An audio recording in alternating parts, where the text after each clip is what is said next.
Hello friends, hope P S സിയുടെ പുതിയൊരു വീഡിയോയിലേക്ക് സ്വാഗതം. ഇന്ന് നമ്മൾ പഠിക്കാൻ പോകുന്നത് ഭക്ഷ്യോൽപാദനം മുതൽ ഭക്ഷ്യസുരക്ഷ വരെ എന്നുള്ള ചാപ്റ്ററാണ്. 7ാം ക്ലാസ്സിലെ സോഷ്യൽ സയൻസ് ചാപ്റ്റർ 7 ഭക്ഷ്യോൽപാദനം മുതൽ ഭക്ഷ്യസുരക്ഷ വരെ. P S C point of വ്യൂവിൽ കുറച്ച് ഫാക്ട്സ് കൂടി ആഡ് ചെയ്തിട്ട് PYQ ഒക്കെ വെച്ചിട്ടാണ് നമ്മൾ നോക്കുന്നത് കേട്ടോ.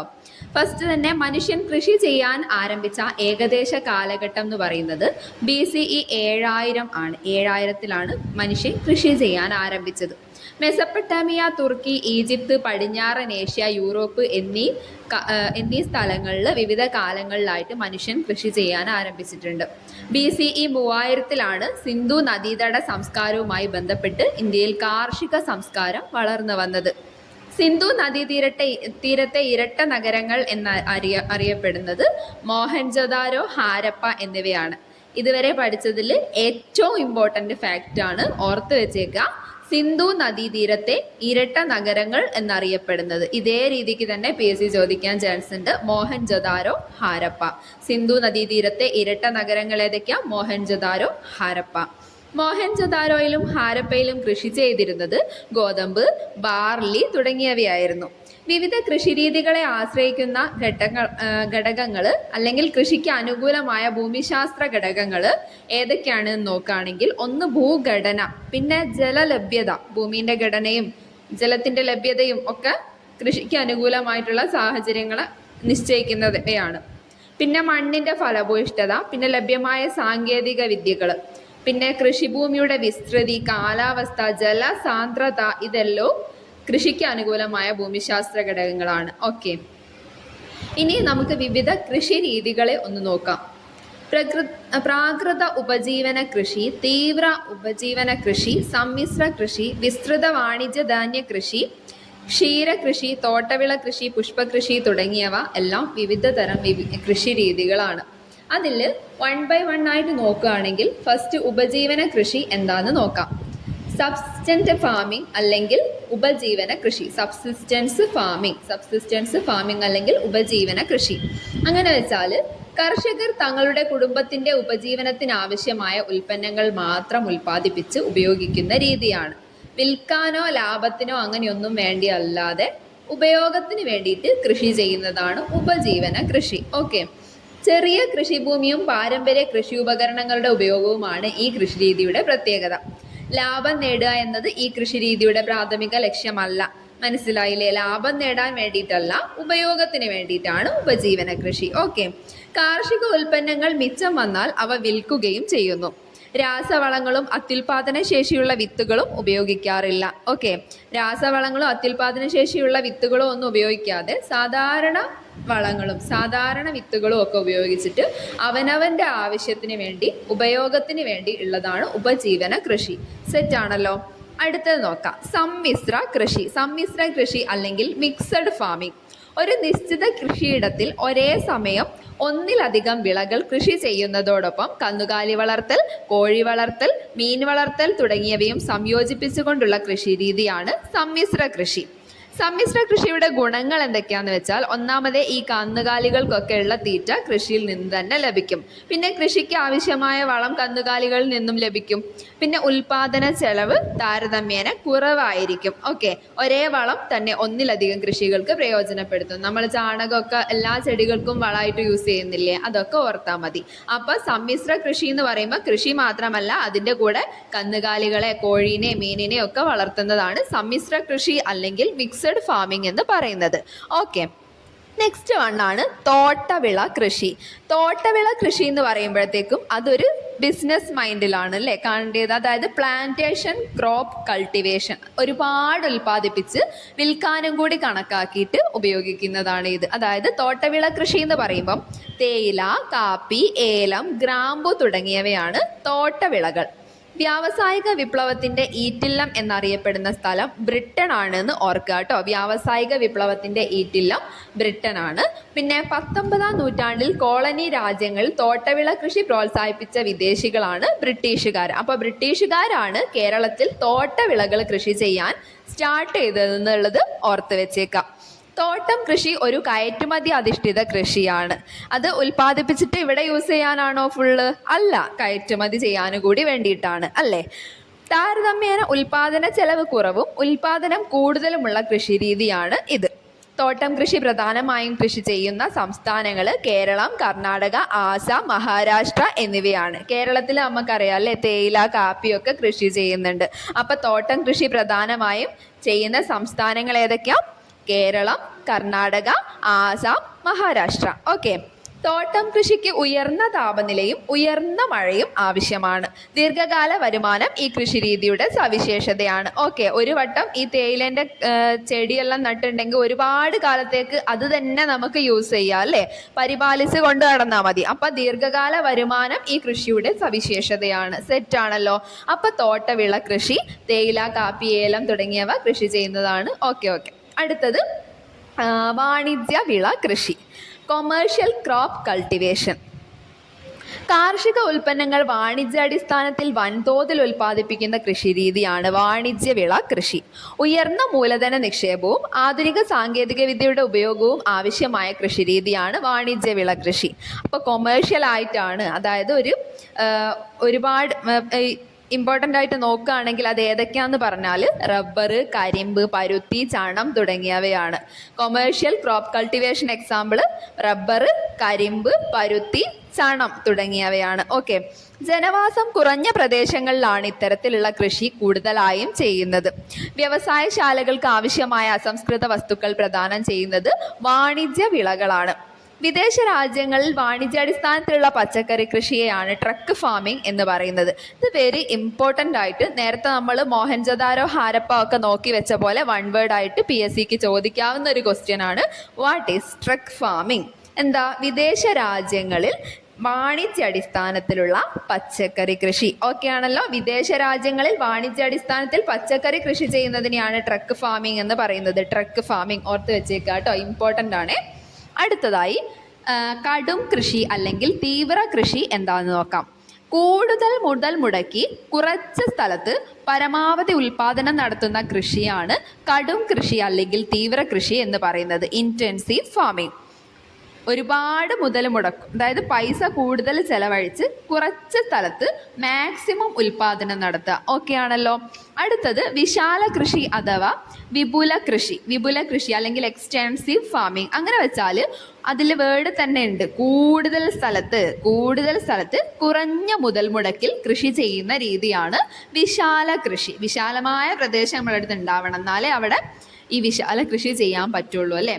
കൂടുതൽ സ്ഥലത്ത് കുറഞ്ഞ മുതൽ മുടക്കിൽ കൃഷി ചെയ്യുന്ന രീതിയാണ്. ഓക്കെ. നെക്സ്റ്റ് വണ്ണായിട്ട് സ്ഥിരമായി ഒരു സ്ഥലത്ത് കൃഷി ചെയ്യുന്ന രീതി, അതിനെയാണ് സ്ഥിര കൃഷി എന്ന് പറയുന്നത്. പെർമനന്റ് ഫാമിംഗ് അത് വേർഡിൽ തന്നെ ഉണ്ട് അല്ലേ. സ്ഥിരമായ ഒരു സ്ഥലത്ത് കൃഷി ചെയ്യുന്ന രീതി പെർമനന്റ് ഫാമിംഗ് അല്ലെങ്കിൽ സ്ഥിര കൃഷി. അടുത്തത് ഇടവിള കൃഷി, PYQ ആണ്. പ്രധാന വിളകൾക്കിടയിൽ അവയ്ക്ക് ദോഷം വരാത്ത രീതിയിൽ മറ്റ് വിളകൾ കൃഷി ചെയ്യുന്ന രീതിയാണ് ഇടവിള കൃഷി. ഇന്റർ ക്രോപ്പിംഗ് അല്ലെങ്കിൽ ഇടവിള കൃഷി. അങ്ങനെ വെച്ചാൽ പ്രധാനപ്പെട്ട വിളകൾക്കിടയിൽ അവയ്ക്ക് ദോഷം വരാത്ത രീതിയിൽ മറ്റ് വിളകൾ കൃഷി ചെയ്യുന്ന രീതിയാണ്. ഓക്കെ. നെക്സ്റ്റ് വണ്ണായിട്ട് പുതിയ ഒരു വേർഡാണ് പെർമാകൾച്ചർ. വെരി ഇമ്പോർട്ടൻ്റ് ആണ്. പരിസ്ഥിതിയിലെ വൃക്ഷങ്ങളെ നശിപ്പിക്കാതെ അവയ്ക്ക് പ്രാധാന്യം കൊടുത്തുകൊണ്ടുള്ള കൃഷിരീതിയാണ് പെർമാകൾച്ചർ. ഇതും വൺ വേർഡ് ആയിട്ട് നമുക്ക് PSCക്ക് ചോദിക്കാൻ ചാൻസ് ഉള്ള ഒരു ക്വസ്റ്റ്യൻ ആണ്. പെർമാകൾച്ചർ ഓർത്ത് വെച്ചേക്കുക. അധികം നമുക്ക് ഫെമിലിയർ ആയിട്ടുള്ള ഒരു വേർഡ് അല്ലാത്തത് കൊണ്ട് തന്നെ പെർമാകൾച്ചർ ഒന്നുകൂടി പറയാം. പരിസ്ഥിതിയിലെ വൃക്ഷങ്ങളെ നശിപ്പിക്കാതെ അവയ്ക്ക് പ്രാധാന്യം കൊടുത്തുകൊണ്ടുള്ള കൃഷിരീതിയാണ് പെർമാകൾച്ചർ. ഓർത്ത് വെക്കാൻ നമ്മൾ എന്താ ചെയ്യുക? വൃക്ഷങ്ങളെ പെർമനൻ്റ് ആയിട്ട് അവിടെ വെച്ചേക്കാം. അല്ലെങ്കിൽ വൃക്ഷങ്ങൾ പെർമനൻ്റ് ആണ് എന്ന് ഓർക്കുക. വൃക്ഷങ്ങൾ നമ്മളെ പോലെ അങ്ങോട്ടും ഇങ്ങോട്ടും ചലിക്കുന്നൊന്നുമില്ലല്ലോ. ഒരു സ്ഥലത്തുണ്ടെങ്കിൽ അത് പെർമനൻ്റ് ആയിട്ട് അവിടെ തന്നെ ഉണ്ടായിരിക്കും, ആ പ്ലേസിൽ തന്നെ ഉണ്ടായിരിക്കും അല്ലേ. അപ്പം പെർമനൻ്റ് ആയിട്ട് വൃക്ഷങ്ങൾ, അപ്പോൾ പെർമാകൾച്ചർ അങ്ങനെ കണക്ട് ചെയ്ത് പഠിക്കുക കേട്ടോ. പരിസ്ഥിതിയിലെ വൃക്ഷങ്ങളെ നശിപ്പിക്കാതെ അവയ്ക്ക് പ്രാധാന്യം കൊടുത്തുകൊണ്ടുള്ള കൃഷിരീതിയാണ് പെർമാകൾച്ചർ. ഓക്കെ, സെറ്റാണല്ലോ. നെക്സ്റ്റ് വൺ നോക്കാം. ഹരിതഗൃഹ കൃഷി. അത് നമുക്കറിയുന്ന വേർഡാണ് അല്ലേ. ഗ്രീൻ ഹൗസ് ഫാമിംഗ് ഒരുപാട് വട്ടം ചോദിച്ചതുമാണ്. കൊടും തണുപ്പുള്ള പ്രദേശങ്ങളിൽ വിളകൾ നശിച്ചു പോകാതിരിക്കാൻ ചെടികൾ സ്ഫടികമേൽക്കൂരയുള്ള മുറികളിൽ വളർത്തുന്ന രീതിയാണ് ഹരിതഗൃഹ കൃഷി എന്ന് പറയുന്നത്. Green house farming. Okay, next one നോക്കാം. ഭക്ഷ്യവസ്തുക്കളായി ഉപയോഗിക്കാൻ കഴിയുന്ന വിളകളാണ് ഭക്ഷ്യവിളകൾ. നെല്ല്, ഗോതമ്പ്, ചോളം, പാർലി, തിനവിളകൾ, പയറുവർഗ്ഗങ്ങൾ എന്നിവയൊക്കെ ഭക്ഷ്യവിളകൾക്ക് എക്സാമ്പിളാണ്. ഇതൊക്കെ നമുക്ക് അറിയുന്നതായതുകൊണ്ട് ഞാൻ റിപ്പീറ്റ് ചെയ്യുന്നില്ല. നെക്സ്റ്റ് വണ് വാണിജ്യ വ്യാവസായിക ആവശ്യങ്ങൾക്കായി ഉപയോഗിക്കുന്ന വിളകളാണ് നാണ്യവിളകൾ. അതിന് എക്സാമ്പിൾ പരുത്തി, റബ്ബർ, ചണം, തേയില, കാപ്പി. അതൊന്നും നമുക്ക് കഴിക്കാൻ പറ്റൂലല്ലോ, കഴിക്കാൻ വേണ്ടിയിട്ടല്ല, വാണിജ്യ വ്യാവസായിക ആവശ്യങ്ങൾക്കാണ്. അപ്പൊ ആ ടേമിൽ തന്നെ ഓർക്കാം, നാണ്യവിളകൾ എന്ന് വെച്ചാൽ വാണിജ്യ ആവശ്യങ്ങൾക്കാണ്. അപ്പൊ അതിന്ന് ഫുഡല്ല കിട്ടുക. അപ്പൊ പരുത്തി, റബ്ബർ, ചണം, തേയില, കാപ്പി എന്നിവയൊക്കെയാണ് അതിന് എക്സാമ്പിൾ. തേയില, കാപ്പിയൊക്കെ നമ്മൾ ഫുഡായിട്ട് ഉപയോഗിക്കുന്നതാണ്, എങ്കിൽ കൂടിയിട്ട് അവ വാണിജ്യ അടിസ്ഥാനത്തിലാണല്ലോ കൃഷി ചെയ്യുന്നത്, അത് ഓർക്കുക കേട്ടോ.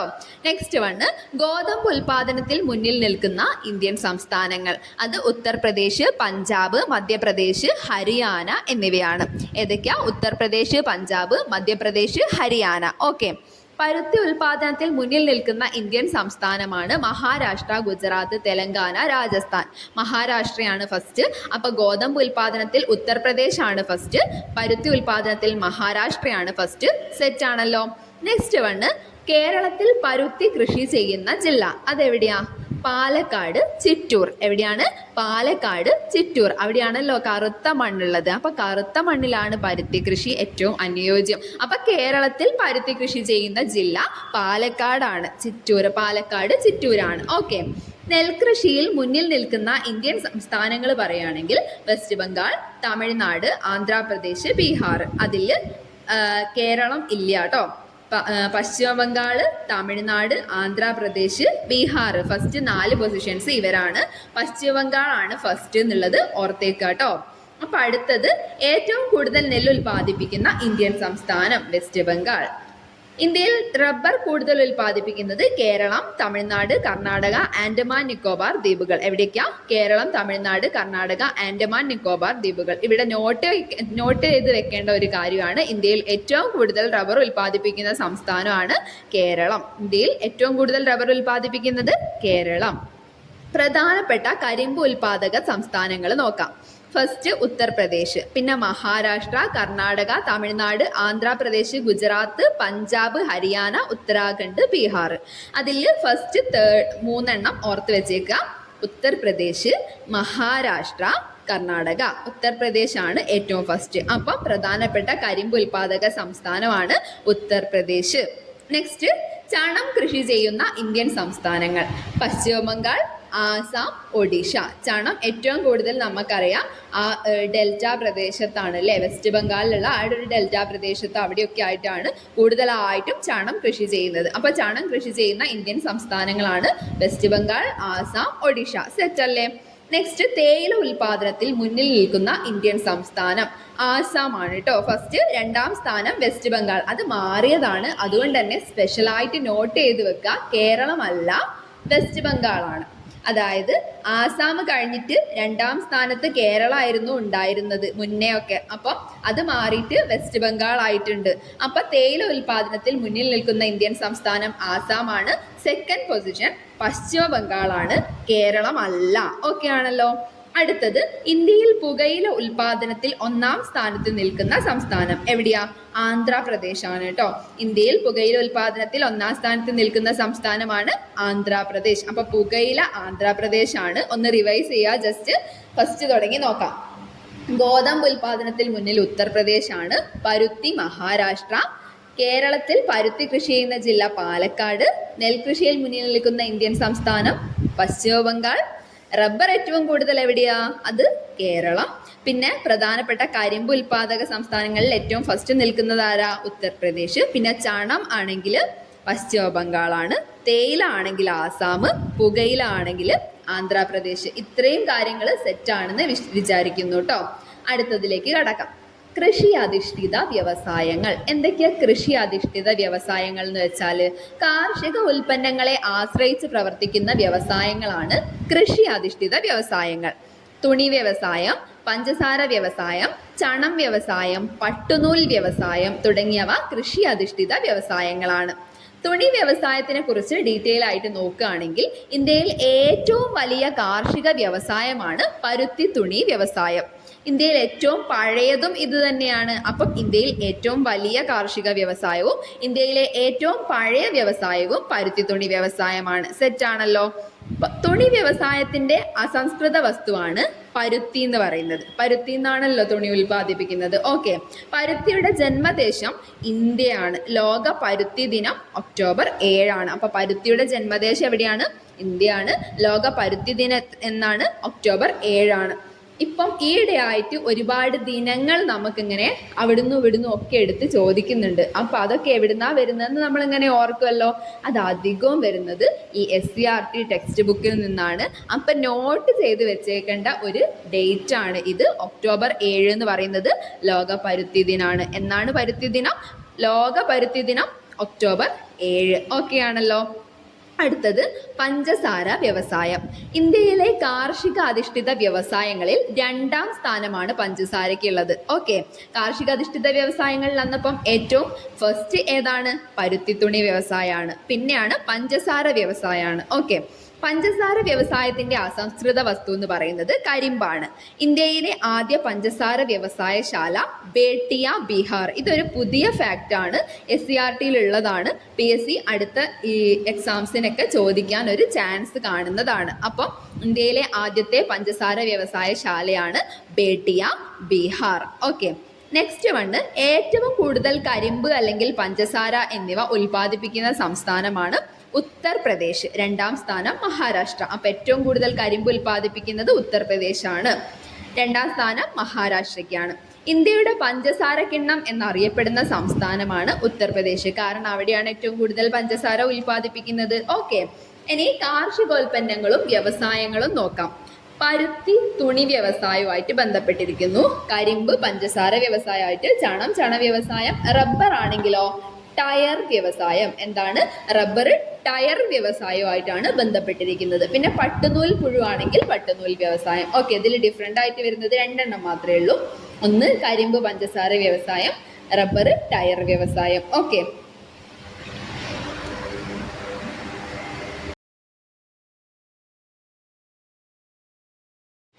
അടുത്തതായി നമുക്ക് ധാതു അധിഷ്ഠിത വ്യവസായങ്ങളിലേക്ക് കടക്കാം. ഭൂവൽക്കത്തിൽ കാണപ്പെടുന്ന ലോഹ അലോഹ സംയുക്തങ്ങളെയാണ് ധാതുക്കൾ എന്ന് പറയുന്നത്. ധാതു അധിഷ്ഠിത വ്യവസായങ്ങൾ ഡിപ്പെൻഡ് ചെയ്യുന്നത് ധാതുക്കളെയാണ്. ധാതുക്കൾ എന്ന് വെച്ചാൽ എന്താണ്?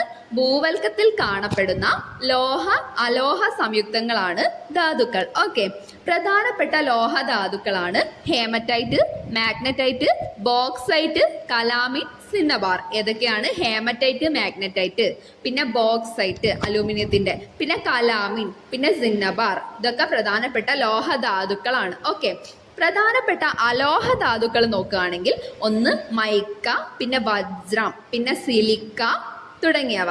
അപ്പോൾ പ്രധാനപ്പെട്ട അലോഹ ധാതുക്കൾ ഏതൊക്കെയാണ്? മൈക്ക, വജ്രം, സിലിക്ക. സിലിക്ക നമ്മളെ മണലില്ലേ, അത് തന്നെയാണ്. പിന്നെ ഇന്ധന ധാതുക്കൾക്ക് ഉദാഹരണങ്ങൾ പറയുകയാണെങ്കിൽ കൽക്കരി, പെട്രോളിയം ഒക്കെയാണ്. അപ്പോൾ ഒന്നുകൂടി നോക്കാം. പ്രധാനപ്പെട്ട ലോഹ ധാതുക്കൾ haematite, magnetite, bauxite, calamine, cinnabar. അതുപോലെ അലോഹ ധാതുക്കൾ നോക്കുകയാണെങ്കിൽ മൈക്ക, വജ്രം, സിലിക്ക. അതുപോലെ ഇന്ധന ധാതുക്കൾക്ക് ഉദാഹരണങ്ങളാണ് കൽക്കരി, പെട്രോളിയം. ഓക്കെ, ധാതുക്കളെ പ്രധാന അസംസ്കൃത വസ്തുക്കളായി ഉപയോഗിക്കുന്ന വ്യവസായങ്ങളാണ് ധാതു അധിഷ്ഠിത വ്യവസായങ്ങൾ. ഇന്ത്യയിലെ പ്രധാനപ്പെട്ട ധാതു അധിഷ്ഠിത വ്യവസായങ്ങൾ പറയുകയാണെങ്കിൽ ഒന്ന് ഇരുമ്പുരുക്ക് വ്യവസായം, പിന്നെ ചെമ്പ് വ്യവസായം, അലുമിനിയം വ്യവസായം. ഇതൊക്കെ ഇന്ത്യയിലെ പ്രധാനപ്പെട്ട ധാതു അധിഷ്ഠിത വ്യവസായങ്ങളാണ്. ഓക്കെ, ഇന്ത്യയിലെ ഏറ്റവും വലിയ ധാതു അധിഷ്ഠിത വ്യവസായമാണ് ഇരുമ്പുരുക്ക് വ്യവസായം. ഇന്ത്യയിൽ നിന്ന് ഒരുപാട് ഇരുമ്പ് കയറ്റുമതി ചെയ്യുന്നുണ്ട് അല്ലേ. അപ്പം ഇന്ത്യയിലെ ഏറ്റവും വലിയ ധാതു അധിഷ്ഠിത വ്യവസായമാണ് ഇരുമ്പുരുക്ക് വ്യവസായം. വ്യവസായ മേഖലയുടെ നട്ടെല്ല്, പ്രാഥമിക വ്യവസായം എന്നിങ്ങനെയൊക്കെ അറിയപ്പെടുന്നത് ഇരുമ്പുരുക്ക് വ്യവസായമാണ്. വ്യവസായ മേഖലയുടെ നട്ടെല്ലാണ്, പിന്നെ പ്രാഥമിക വ്യവസായമാണ്, ഇങ്ങനെയൊക്കെ അറിയപ്പെടുന്നത് ഇരുമ്പുരുക്ക് വ്യവസായമാണ്.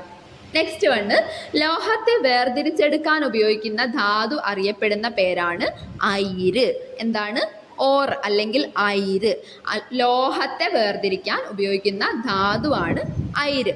നമുക്ക് കുറച്ച് ദിവസം മുമ്പേ നടന്ന ഒരു PSC എക്സാമിൽ ഒരു സ്റ്റേറ്റ്മെന്റ് ചോദിക്കുകയുണ്ടായി.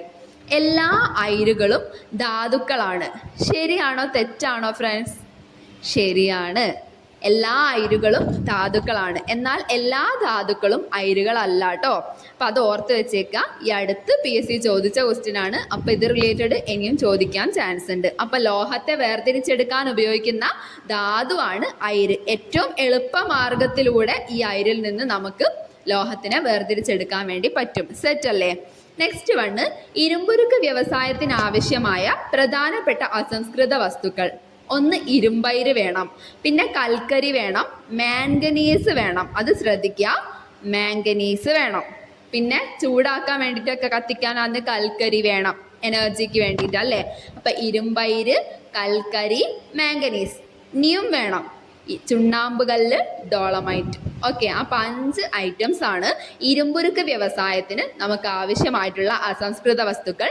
ഒന്ന് ഇരുമ്പയിര് വേണം, പിന്നെ കൽക്കരി, മാംഗനീസ്, ചുണ്ണാമ്പ് കല്ല്, ഡോളമൈറ്റ്. ഓക്കെ, ഇനി ഇന്ത്യയിലെ ആദ്യത്തെ ഇരുമ്പുരുക്ക് വ്യവസായശാല ആരംഭിച്ചത് അത് പോർട്ടനോവ എന്ന് പറയുന്ന സ്ഥലത്താണ്. പോർട്ടനോവ തമിഴ്നാട്ടിലാണ്.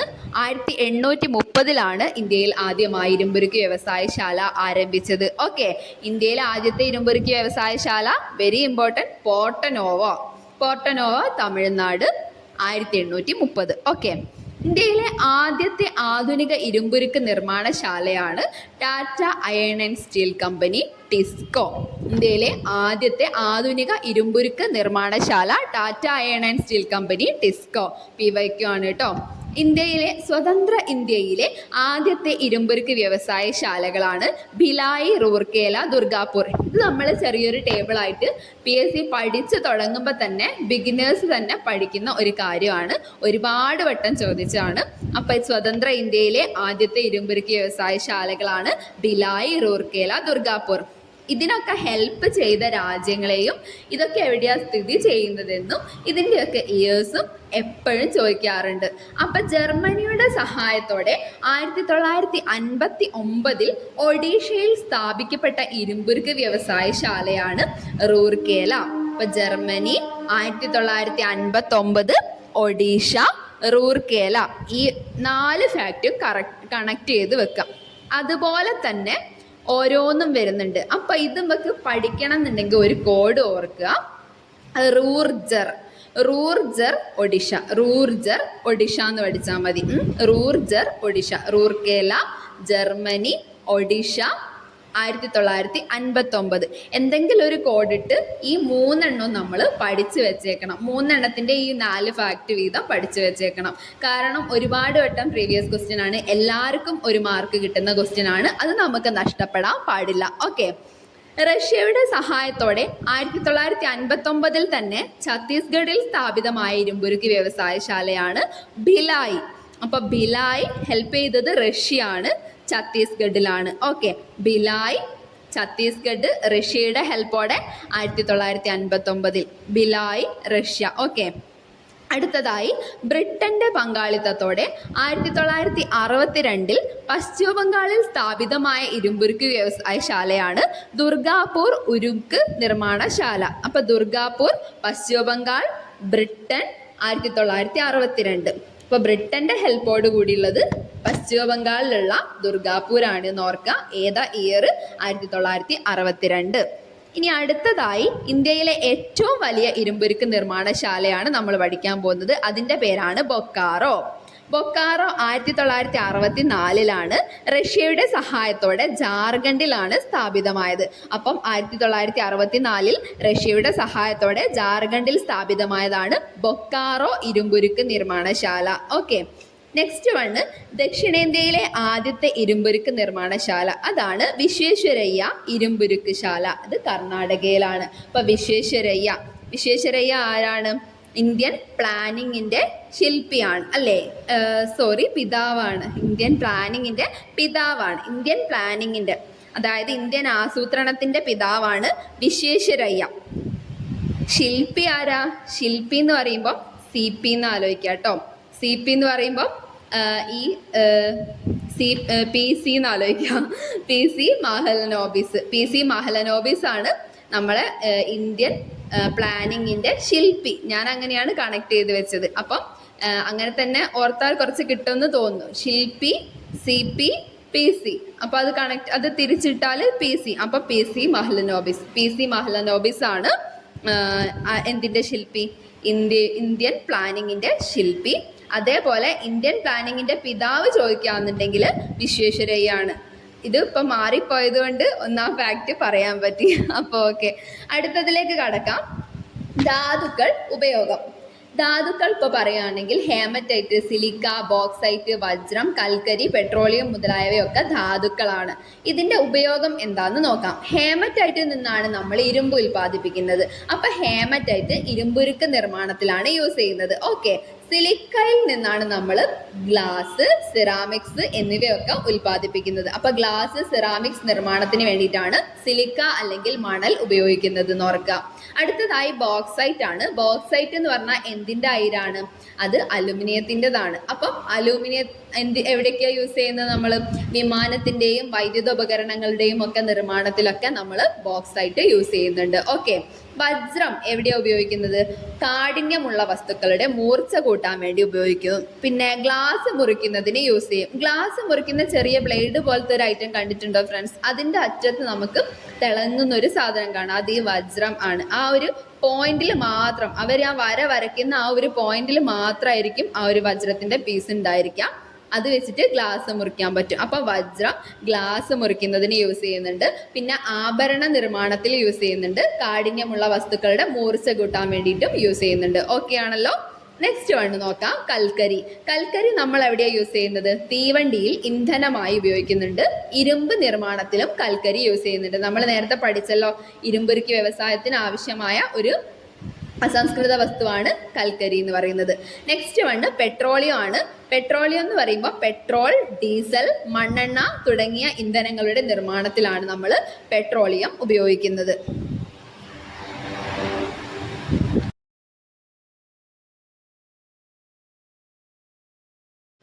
അടുത്തതായി നമുക്ക് ഹരിത വിപ്ലവത്തിലേക്ക് കടക്കാം. ഹരിത വിപ്ലവം എന്ന് പറയുന്നത് PSCയുടെ ഒരു ഇഷ്ടപ്പെട്ട ടോപ്പിക്കാണ്. സ്വാതന്ത്ര്യത്തിന് മുമ്പുള്ള ഇന്ത്യൻ കാർഷിക മേഖലയുടെ അവസ്ഥയാണ് ഹരിത വിപ്ലവത്തിൽ നമ്മൾ ആദ്യം തന്നെ ഡിസ്കസ് ചെയ്യാൻ പോകുന്നത്. ബ്രിട്ടീഷുകാരുടെ ഭൂനികുതി സമ്പ്രദായം കർഷകർക്ക് കടബാധ്യത സൃഷ്ടിച്ചിട്ടുണ്ട്. പിന്നെ ഭക്ഷ്യവിളകളോടുള്ള ബ്രിട്ടീഷുകാരുടെ അവഗണന ഭക്ഷ്യക്ഷാമവും ഉണ്ടാക്കി. അപ്പം കർഷകർക്ക് കടബാധ്യത, പിന്നെ ഭക്ഷ്യക്ഷാമം, ഇത് രണ്ടും ഓർത്ത് വെക്കുക. ഇത് രണ്ടും സ്വാതന്ത്ര്യത്തിന് മുമ്പ് ഉണ്ടായിട്ടുള്ള കർഷകരുടെ അല്ലെങ്കിൽ കാർഷിക മേഖലയുടെ അവസ്ഥയാണ്. അതിൽ നിന്നൊക്കെ മാറി വരാൻ വേണ്ടിയിട്ട് സഹായിച്ചത് ഈ ഹരിത വിപ്ലവമാണ്. അപ്പം സ്വാതന്ത്ര്യലബ്ധിക്ക് ശേഷം കാർഷിക ഉൽപാദനക്ഷമത കുറഞ്ഞു. അതിനുള്ള കാരണം അടിസ്ഥാന സൗകര്യങ്ങളുടെ പരിമിതി, കാലഹരണപ്പെട്ട സാങ്കേതിക വിദ്യകളുടെ ഉപയോഗം എന്നിവയായിരുന്നു. അപ്പോൾ ഇതൊക്കെ ഒന്ന് മാറ്റണ്ടേ? ഇതൊക്കെ മാറ്റിയാലേ ഉള്ളൂ കുറച്ചുകൂടി ഈ ഭക്ഷ്യക്ഷാമത്തിൽ നിന്നൊക്കെ ഒരു മോചനം ലഭിക്കുള്ളൂ അല്ലേ? അപ്പം കാർഷിക രംഗത്തെ പ്രശ്നങ്ങൾ പരിഹരിക്കാൻ സ്വതന്ത്ര ഇന്ത്യയിൽ നടപ്പിലാക്കിയ പരിഷ്കാരങ്ങളാണ് ഭൂപരിഷ്കരണം, ഹരിത വിപ്ലവം എന്നിവ. ഏതൊക്കെയാണ്? ഭൂപരിഷ്കരണം, ഹരിത വിപ്ലവം. ഇത് രണ്ടും സ്വതന്ത്ര ഇന്ത്യയിൽ നടപ്പിലാക്കിയ രണ്ട് പരിഷ്കാരങ്ങളാണ്. ഇത് രണ്ടും കാർഷിക രംഗത്തെ പ്രശ്നങ്ങൾ പരിഹരിക്കാൻ വേണ്ടി സഹായിച്ചു. ഓക്കെ, ഭൂപരിഷ്കരണത്തിന്റെ ഭാഗമായി നടന്ന പ്രവർത്തനങ്ങൾ എന്തൊക്കെയാണെന്ന് നോക്കാം. ഒരു വ്യക്തിക്ക് അയാളുടെ ഉടമസ്ഥതയിൽ വെക്കാവുന്ന ഭൂമിക്ക് പരിധി നിശ്ചയിച്ചു. പരിധിക്ക് മുകളിലുള്ള ഭൂമിയെ മിച്ചഭൂമിയായി കണക്കാക്കി ഗവൺമെന്റ് ഏറ്റെടുത്തു. ഗവൺമെന്റ് ഏറ്റെടുത്ത ഭൂമി ഭൂരഹിതരായ കർഷകർക്കും കുടിയാന്മാർക്കും വിതരണം ചെയ്തു. കർഷകർക്കും കുടിയാന്മാർക്കും ഭൂമി ലഭിച്ചതോടെ കാർഷികോൽപാദനം വർദ്ധിച്ചു.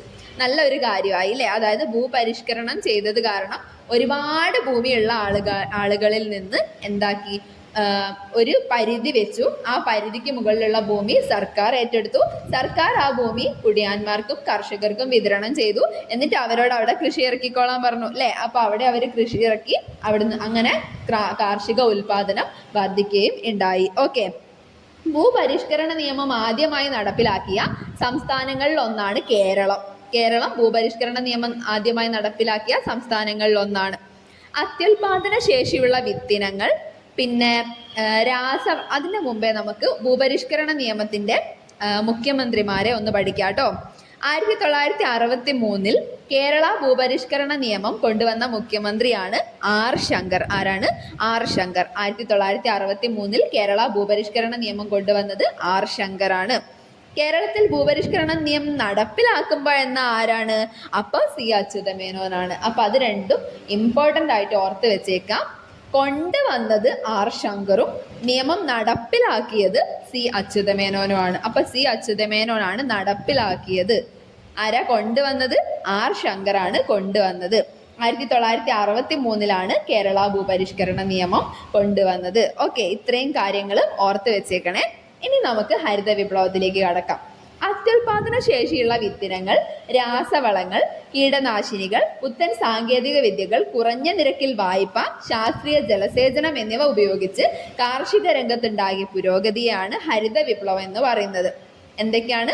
അത്യുൽപാദന ശേഷിയുള്ള വിത്തിനങ്ങൾ യൂസ് ചെയ്തു, പിന്നെ രാസവളങ്ങൾ ഉപയോഗിക്കാൻ തുടങ്ങി, പിന്നെ കീടനാശിനികൾ ഉപയോഗിച്ചു, പുത്തൻ സാങ്കേതിക വിദ്യകൾ ഉപയോഗിച്ചു, പിന്നെ മെഷീനറീസ് ഒക്കെ വന്നു, പിന്നെ കുറഞ്ഞ നിരക്കിൽ വായ്പ ലഭ്യമാകാൻ തുടങ്ങി. നബാർഡൊക്കെ വന്നത് ഓർക്കുന്നല്ലോ. അപ്പൊ കുറഞ്ഞ നിരക്കിൽ വായ്പ ലഭ്യമാക്കാൻ തുടങ്ങി. പിന്നെ ശാസ്ത്രീയ ജലസേചനം നടപ്പിലായി. ജലം എത്താത്ത സ്ഥലത്തേക്കൊക്കെ പൈപ്പ് കണക്ഷൻ, അങ്ങനെ ശാസ്ത്രീയ ജലസേചനം എന്നിവയൊക്കെ ഉപയോഗിച്ച് ഇങ്ങനെ എല്ലാം കാർഷിക രംഗത്ത് ഒരു വൻ കുതിച്ചുചാട്ടമുണ്ടായി. അതിനെയാണ് ഹരിത വിപ്ലവം എന്ന് പറയുന്നത്. ഓക്കെ, 1960 പകുതി മുതൽ 1970 പകുതി വരെയാണ് ഹരിത വിപ്ലവത്തിന്റെ ഒന്നാം ഘട്ടം. 2 ഘട്ടങ്ങളായിട്ടാണ് നമ്മൾ പഠിക്കുന്നത്. അപ്പം അതിൽ ഒന്നാം ഘട്ടത്തിന്റെ ഡ്യൂറേഷൻ എന്ന് പറയുന്നത് 1960 മുതൽ 70 വരെയാണ്. ഓക്കെ, ഹരിത വിപ്ലവത്തിന്റെ രണ്ടാം ഘട്ടമാണെങ്കിലോ 70 മുതൽ 80 വരെ. 1970 പകുതി മുതൽ 1980 പകുതി വരെ. ഓക്കെ, അപ്പം ഇത് രണ്ടും ഓർത്ത് വെച്ചേക്കണേ. 1960 പകുതി മുതൽ 1970 പകുതി വരെ ഒന്നാം ഘട്ടം. രണ്ടാം ഘട്ടം എന്ന് പറഞ്ഞാൽ 1970 പകുതി മുതൽ 1980 പകുതി വരെ. ഇങ്ങനെയാണ് 2 ഘട്ടങ്ങൾ. ഓക്കെ, ഇനി MS സ്വാമിനാഥനെ കുറിച്ചിട്ട് കുറച്ച് ഫാക്ട്സ് പഠിക്കാം കേട്ടോ. MS സ്വാമിനാഥൻ ജനിക്കുന്നത് 1925 ഓഗസ്റ്റ് 7 ഓഗസ്റ്റ് 7 എന്ത് ദിനമാണ്? കൈത്തറി ദിനമാണ് അല്ലേ? അത് ഓർത്ത് വെക്കണേ. ഓഗസ്റ്റ് 7 എന്ന് പറയുന്നത് കൈത്തറി ദിനമാണ്. നമ്മൾ ഈ സ്വദേശി പ്രസ്ഥാനത്തിൻ്റെ ആ ഒരു ടൈമിൽ 1905 ഓഗസ്റ്റ് 7 ആ ടൈമിൽ അതിൻ്റെ ഒരു ഓർമ്മയ്ക്കാണ് ഓഗസ്റ്റ് 7 നമ്മൾ കൈത്തറി ദിനമായിട്ട് ആഘോഷിച്ച് തുടങ്ങുന്നത്. അപ്പം ഓഗസ്റ്റ് 7 കൈത്തറി. അപ്പം ആ ഒരു കൈത്തറി ദിനത്തിൻ്റെ അന്നാണ് ആര് ജനിക്കുന്നത്? MS സ്വാമിനാഥൻ ജനിക്കുന്നത്. ഇങ്ങനെയൊക്കെ സിമ്പിളായിട്ടുള്ള കണക്ഷൻസ് വെച്ചിട്ട് നമ്മൾ പഠിച്ചു കഴിഞ്ഞാൽ PSC പഠിക്കുന്നത് നല്ല സിമ്പിളായിട്ടും എളുപ്പമായിട്ടും ഫീൽ ചെയ്യും. നമുക്കിതിനോട് മടുപ്പ് തോന്നൂല. അപ്പം MS സ്വാമിനാഥൻ ജനനം 1925 ഓഗസ്റ്റ് 7. ഓക്കെ, എവിടെയാ ജനിച്ചത് എന്നുള്ളത് ഒരു നോട്ട് ചെയ്ത് വെക്കേണ്ട പോയിന്റാണ്. കുംഭകോണം, തമിഴ്നാട്. എവിടെയാണ്? കുംഭകോണം, തമിഴ്നാട്. നമ്മൾ ഈ MS സ്വാമിനാഥൻ മലയാളിയാണെന്ന് വിചാരിക്കും, പക്ഷെ മലയാളിയല്ല. അതായത് കേരളത്തിലല്ല ജനിച്ചത് എന്നുള്ളത് ഓർത്ത് വെച്ചേക്കുക. കേരളത്തിലല്ല, കുംഭകോണത്താണ് ജനിക്കുന്നത്. ഇവരുടെ ഫാമിലിയൊക്കെ അവിടെയായിരുന്നു. അപ്പം തമിഴ്നാട് കുംഭകോണം എന്ന് പറയുന്ന സ്ഥലത്താണ് MS സ്വാമിനാഥൻ ജനിക്കുന്നത്. ഇന്ത്യൻ ഹരിത വിപ്ലവത്തിന്റെ പിതാവാണ് MS സ്വാമിനാഥൻ. ഒരുപാട് വട്ടം ചോദിച്ചു, എന്നാലും പിന്നെയും PSC ചോദിക്കുന്ന ക്വസ്റ്റ്യൻ ആണ് MS സ്വാമിനാഥൻ ഹരിത വിപ്ലവത്തിന്റെ പിതാവ് എന്നുള്ളത്. അപ്പം ഓർത്ത് വെച്ചേക്കാം. ഇന്ത്യൻ അഗ്രികൾച്ചറിന്റെ പിതാവാണ്. ഇന്ത്യൻ കാർഷിക ഗവേഷണ കൗൺസിലിന്റെ ആദ്യത്തെ ഡയറക്ടർ കൂടിയാണ് MS സ്വാമിനാഥൻ. ഇന്ത്യൻ കാർഷിക ഗവേഷണ കൗൺസിലിന്റെ ആദ്യ ഡയറക്ടർ കൂടിയാണ്. പിന്നെ നോർമൻ E ബോർലോഗുമായി ചേർന്ന് ഇന്ത്യൻ കാർഷിക മേഖലയിൽ ഹരിത വിപ്ലവത്തിൽ പരീക്ഷണം നടത്തി. 1971 മാഗ്സസെ അവാർഡും 1987 വേൾഡ് ഫുഡ് പ്രൈസും ലഭിച്ചിട്ടുണ്ട്. നോർമൻ E ബോർലോഗ് ആരാ? വേൾഡിന്റെ ഹരിത വിപ്ലവത്തിന്റെ പിതാവാണ്. അപ്പോൾ വേൾഡിലുള്ളത് നോർമൻ E ബോർലോഗ് ആണ്. അപ്പോൾ അദ്ദേഹത്തിന്റെ കൂടെ പരീക്ഷണങ്ങളൊക്കെ നടത്തിയിട്ടാണ് അദ്ദേഹം ഇന്ത്യയിൽ വന്നിട്ട് ഇന്ത്യയിൽ അത് അപ്ലൈ ചെയ്യുന്നത്. അപ്പം നോർമൻ E ബോർലോഗുമായി ചേർന്നിട്ട് ഇന്ത്യൻ കാർഷിക മേഖലയിൽ ഹരിത വിപ്ലവത്തിന്റെ പരീക്ഷണം നടത്തി. ഓക്കെ, അടുത്തതായി മാഗ്സസെ അവാർഡും വേൾഡ് ഫുഡ് പ്രൈസും ലഭിച്ച ഇയേഴ്സ് ഒന്നുകൂടി നോക്കാം. മാഗ്സസെ അവാർഡ് MS സ്വാമിനാഥന് കിട്ടിയത് 1971. വേൾഡ് ഫുഡ് പ്രൈസ് കിട്ടിയത് 1987. ഓക്കെ, 2024 മരണാനന്തരം ഭാരതരത്നം പുരസ്കാരം ലഭിച്ചിട്ടുള്ള വ്യക്തിയാണ് MS സ്വാമിനാഥൻ. അന്തരിച്ച ഡേറ്റ് അപ്പോൾ ഓർത്ത് വെച്ചേക്കണം. 2023 സെപ്റ്റംബർ 28. 2023 സെപ്റ്റംബർ 28 MS സ്വാമിനാഥൻ അന്തരിക്കുന്നത്. ചെന്നൈയിൽ വെച്ചിട്ടാണ് അന്തരിച്ചത് കേട്ടോ. അപ്പം മരണാനന്തരം 2024 അദ്ദേഹത്തിന് ഭാരതരത്നം പുരസ്കാരം ലഭിച്ചിട്ടുമുണ്ട്. അതുകൂടി ഒന്ന് കണക്ട് ചെയ്ത് വെച്ചേക്കാം. നെക്സ്റ്റ് ഇയറിലാണ് മരണാനന്തരം ഭാരതരത്നം ലഭിച്ചത്. ഇനി ഹരിത വിപ്ലവത്തിന്റെ ആദ്യഘട്ടത്തിൽ ഉൽപാദനം വർദ്ധിച്ച ഭക്ഷ്യധാന്യം ഏതാണ്? അത് ഗോതമ്പാണ് കേട്ടോ. ഇത് നെല്ലല്ല കേട്ടോ, നെല്ലല്ല, ഗോതമ്പാണ്.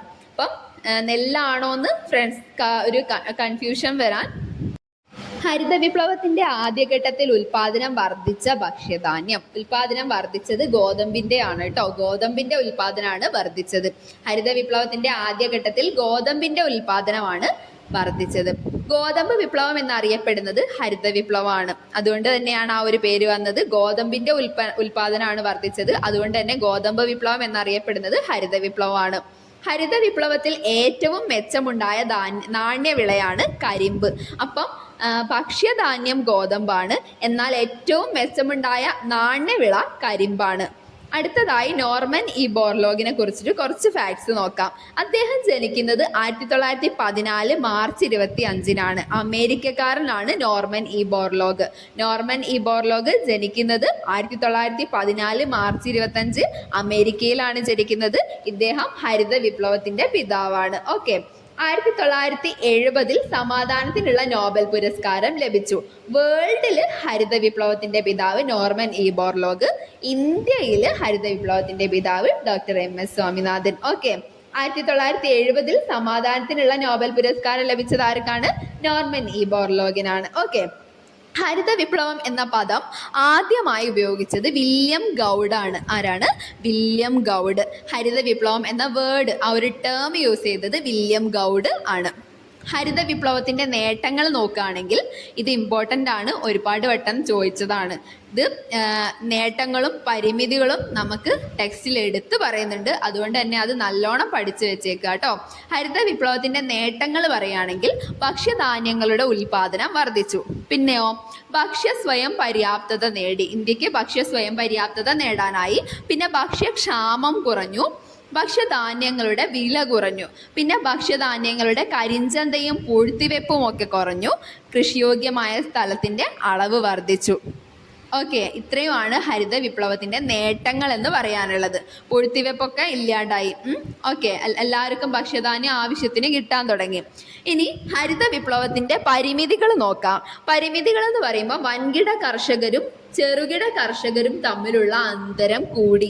അതായത് ചിലർക്ക് നല്ല പൈസ ഉണ്ടായിരിക്കും, എന്നാൽ ചില കർഷകർക്ക് പൈസ കുറവന്നെ. ആ സമയത്തും ഒരു പുരോഗമനം ഇല്ലാതെ. അപ്പോൾ വൻകിട കർഷകരും ചെറുകിട കർഷകരും അങ്ങനെ 2 ടൈപ്പ് കർഷകരായി മാറി. അവർ തമ്മിലുള്ള അന്തരം കൂടി. ഓക്കെ. ജലം അമിതമായി ഉപയോഗിച്ചത് വഴി ഭൂഗർഭജലത്തിന്റെ അളവ് കുറയാൻ തുടങ്ങി. ഓക്കെ. ജലം അമിതമായി ഉപയോഗിച്ചത് കാരണം ഭൂഗർഭജലത്തിന്റെ അളവ് കുറഞ്ഞു. പിന്നെ രാസവളങ്ങളുടെയും കീടനാശിനികളുടെയും അമിത ഉപയോഗം മണ്ണിന്റെ സ്വാഭാവിക ഫലഭൂയിഷ്ഠത കുറച്ചു. ഓക്കെ. രാസവളങ്ങളൊക്കെ ഒരുപാട് ഉപയോഗിച്ചാൽ എന്താ, ആ മണ്ണിലുള്ള മാക്സിമം ഊറ്റിയെടുക്കുകയാണ് അല്ലേ. അപ്പം ആ മണ്ണിന്റെ ഫലഭൂയിഷ്ഠത, സ്വാഭാവികമായിട്ടുണ്ടാവുന്ന ഫലഭൂയിഷ്ഠത കുറഞ്ഞു വരാൻ തുടങ്ങി. ഓക്കെ. യന്ത്രവൽക്കരണം തൊഴിൽ നഷ്ടമുണ്ടാക്കി. അപ്പൊ അതുകൂടി ഓർത്ത് വെച്ചേക്കുക. ഒരുപാട് മെഷീനറീസ് ഒക്കെ വന്നപ്പോൾ എത്രയോ പേര് പണിയെടുക്കേണ്ടതിന് പകരം ഒരു മെഷീനൊക്കെ മതിയായിരിക്കും. അപ്പൊ യന്ത്രവൽക്കരണം കാരണം തൊഴിൽ നഷ്ടമുണ്ടായി. ഓക്കെ. അപ്പം ഹരിത വിപ്ലവത്തിന്റെ പരിമിതികളാണ് വൻകിട കർഷകരും ചെറുകിട കർഷകരും തമ്മിലുള്ള അന്തരം കൂടി, ജലം അമിതമായി ഉപയോഗിച്ചത് വഴി ഭൂഗർഭജലത്തിന്റെ അളവ് കുറഞ്ഞു, പിന്നെ രാസവളങ്ങളുടെയും കീടനാശിനികളുടെയും അമിതോപയോഗം കാരണം മണ്ണിന്റെ സ്വാഭാവിക ഫലഭൂയിഷ്ഠത നഷ്ടപ്പെട്ടു, പിന്നെ യന്ത്രവൽക്കരണം തൊഴിൽ നഷ്ടമുണ്ടാക്കി. ഓക്കെ. ഇത് വെരി ഇമ്പോർട്ടൻ്റ് ആണ്. പരിമിതികളും നേട്ടങ്ങളും ഓർത്ത് വെച്ചേക്കുക. അടുത്തതായി നമുക്ക് ദാരിദ്ര്യ സൂചികകൾ, ദാരിദ്ര്യരേഖ എന്നിവയെ പറ്റിയൊക്കെ ഒന്ന് പഠിക്കാം. ദാരിദ്ര്യം എന്ന് വെച്ചാൽ മനുഷ്യൻ്റെ അടിസ്ഥാന ആവശ്യങ്ങളായ ആഹാരം, വസ്ത്രം, പാർപ്പിടം, വിദ്യാഭ്യാസം, ആരോഗ്യം എന്നിവ ആവശ്യാനുസരണം ലഭിക്കാത്ത അവസ്ഥയാണ്. അതാണ് ദാരിദ്ര്യം. മിതമായ ആവശ്യങ്ങൾ പോലും നിറവേറ്റാൻ കഴിയാത്ത തരത്തിൽ വരുമാനമോ സ്വത്തോ നേടാനുള്ള ശേഷിയില്ലാത്തവരെ നമ്മൾ ദരിദ്രരായി കണക്കാക്കുന്നു. ഒരു രാജ്യത്തെ ജനങ്ങളെ ദരിദ്രരെന്നും അല്ലാത്തവരെന്നും വിഭജിക്കുന്ന സാങ്കല്പിക രേഖയാണ് ദാരിദ്ര്യരേഖ എന്ന് പറയുന്നത്. നമ്മൾ അത് വെച്ചിട്ടാണ് APL BPL എന്നിങ്ങനെ ആളുകളെ കാറ്റഗറൈസ് ചെയ്യുന്നത് അല്ലേ.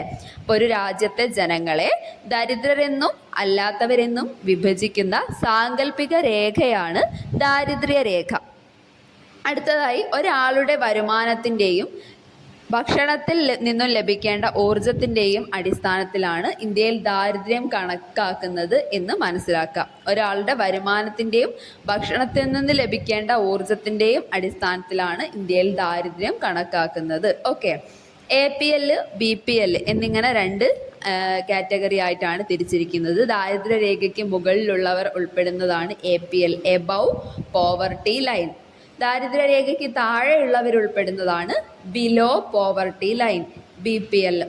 ഓക്കെ, ജയിൽ ജീവിത ചെലവ് എന്ന ആശയത്തെ അടിസ്ഥാനമാക്കി ദാരിദ്ര്യരേഖ നിർണയിച്ച വ്യക്തിയാണ് ദാദാഭായ് നവറോജി. അപ്പം ദാദാഭായ് നവറോജിൻ്റെ ഈ ഒരു ജയിൽ ജീവിത ചെലവ് എന്നുള്ള ആ ഒരു വിഷയം അത് പ്രീവിയസ് ക്വസ്റ്റ്യൻ ആണ്. എന്തിൻ്റെ അടിസ്ഥാനത്തിലാണ് ദാദാഭായ് നവറോജി ദാരിദ്ര്യരേഖ നിർണയിച്ചത് എന്നൊരു ക്വസ്റ്റ്യൻ വന്നിട്ടുണ്ടായിരുന്നു. അപ്പം അതിൻ്റെ ആൻസർ എന്താ? ജയിൽ ജീവിത ചെലവ് സൂചിക, ജയിൽ ജീവിത ചെലവ് അടിസ്ഥാനമാക്കിയിട്ടാണ്. ഓക്കെ, ഇനി ദാരിദ്ര്യം ഉണ്ടാകുന്നതിനുള്ള കാരണങ്ങൾ നോക്കാം. ഒന്ന് കടബാധ്യത, പിന്നെ വിലക്കയറ്റം, നമുക്കറിയാവുന്നതാണ്. അവസര സമത്വം, പിന്നെ തൊഴിലില്ലായ്മ, അവസരത്തിലുള്ള അസമത്വം, പിന്നെ തൊഴിലില്ലായ്മ, വർദ്ധിച്ച ജനസംഖ്യ, കാലഹരണപ്പെട്ട സാമൂഹ്യ വ്യവസ്ഥിതികൾ, പിന്നെ നൈപുണ്യശേഷിയുള്ളവരുടെ അഭാവം, മികച്ച സംരംഭകരുടെ അഭാവം. ഇതൊക്കെയാണ് ഒരു രാജ്യത്ത് ദാരിദ്ര്യം ഉണ്ടാകുന്നതിനുള്ള കാരണങ്ങൾ.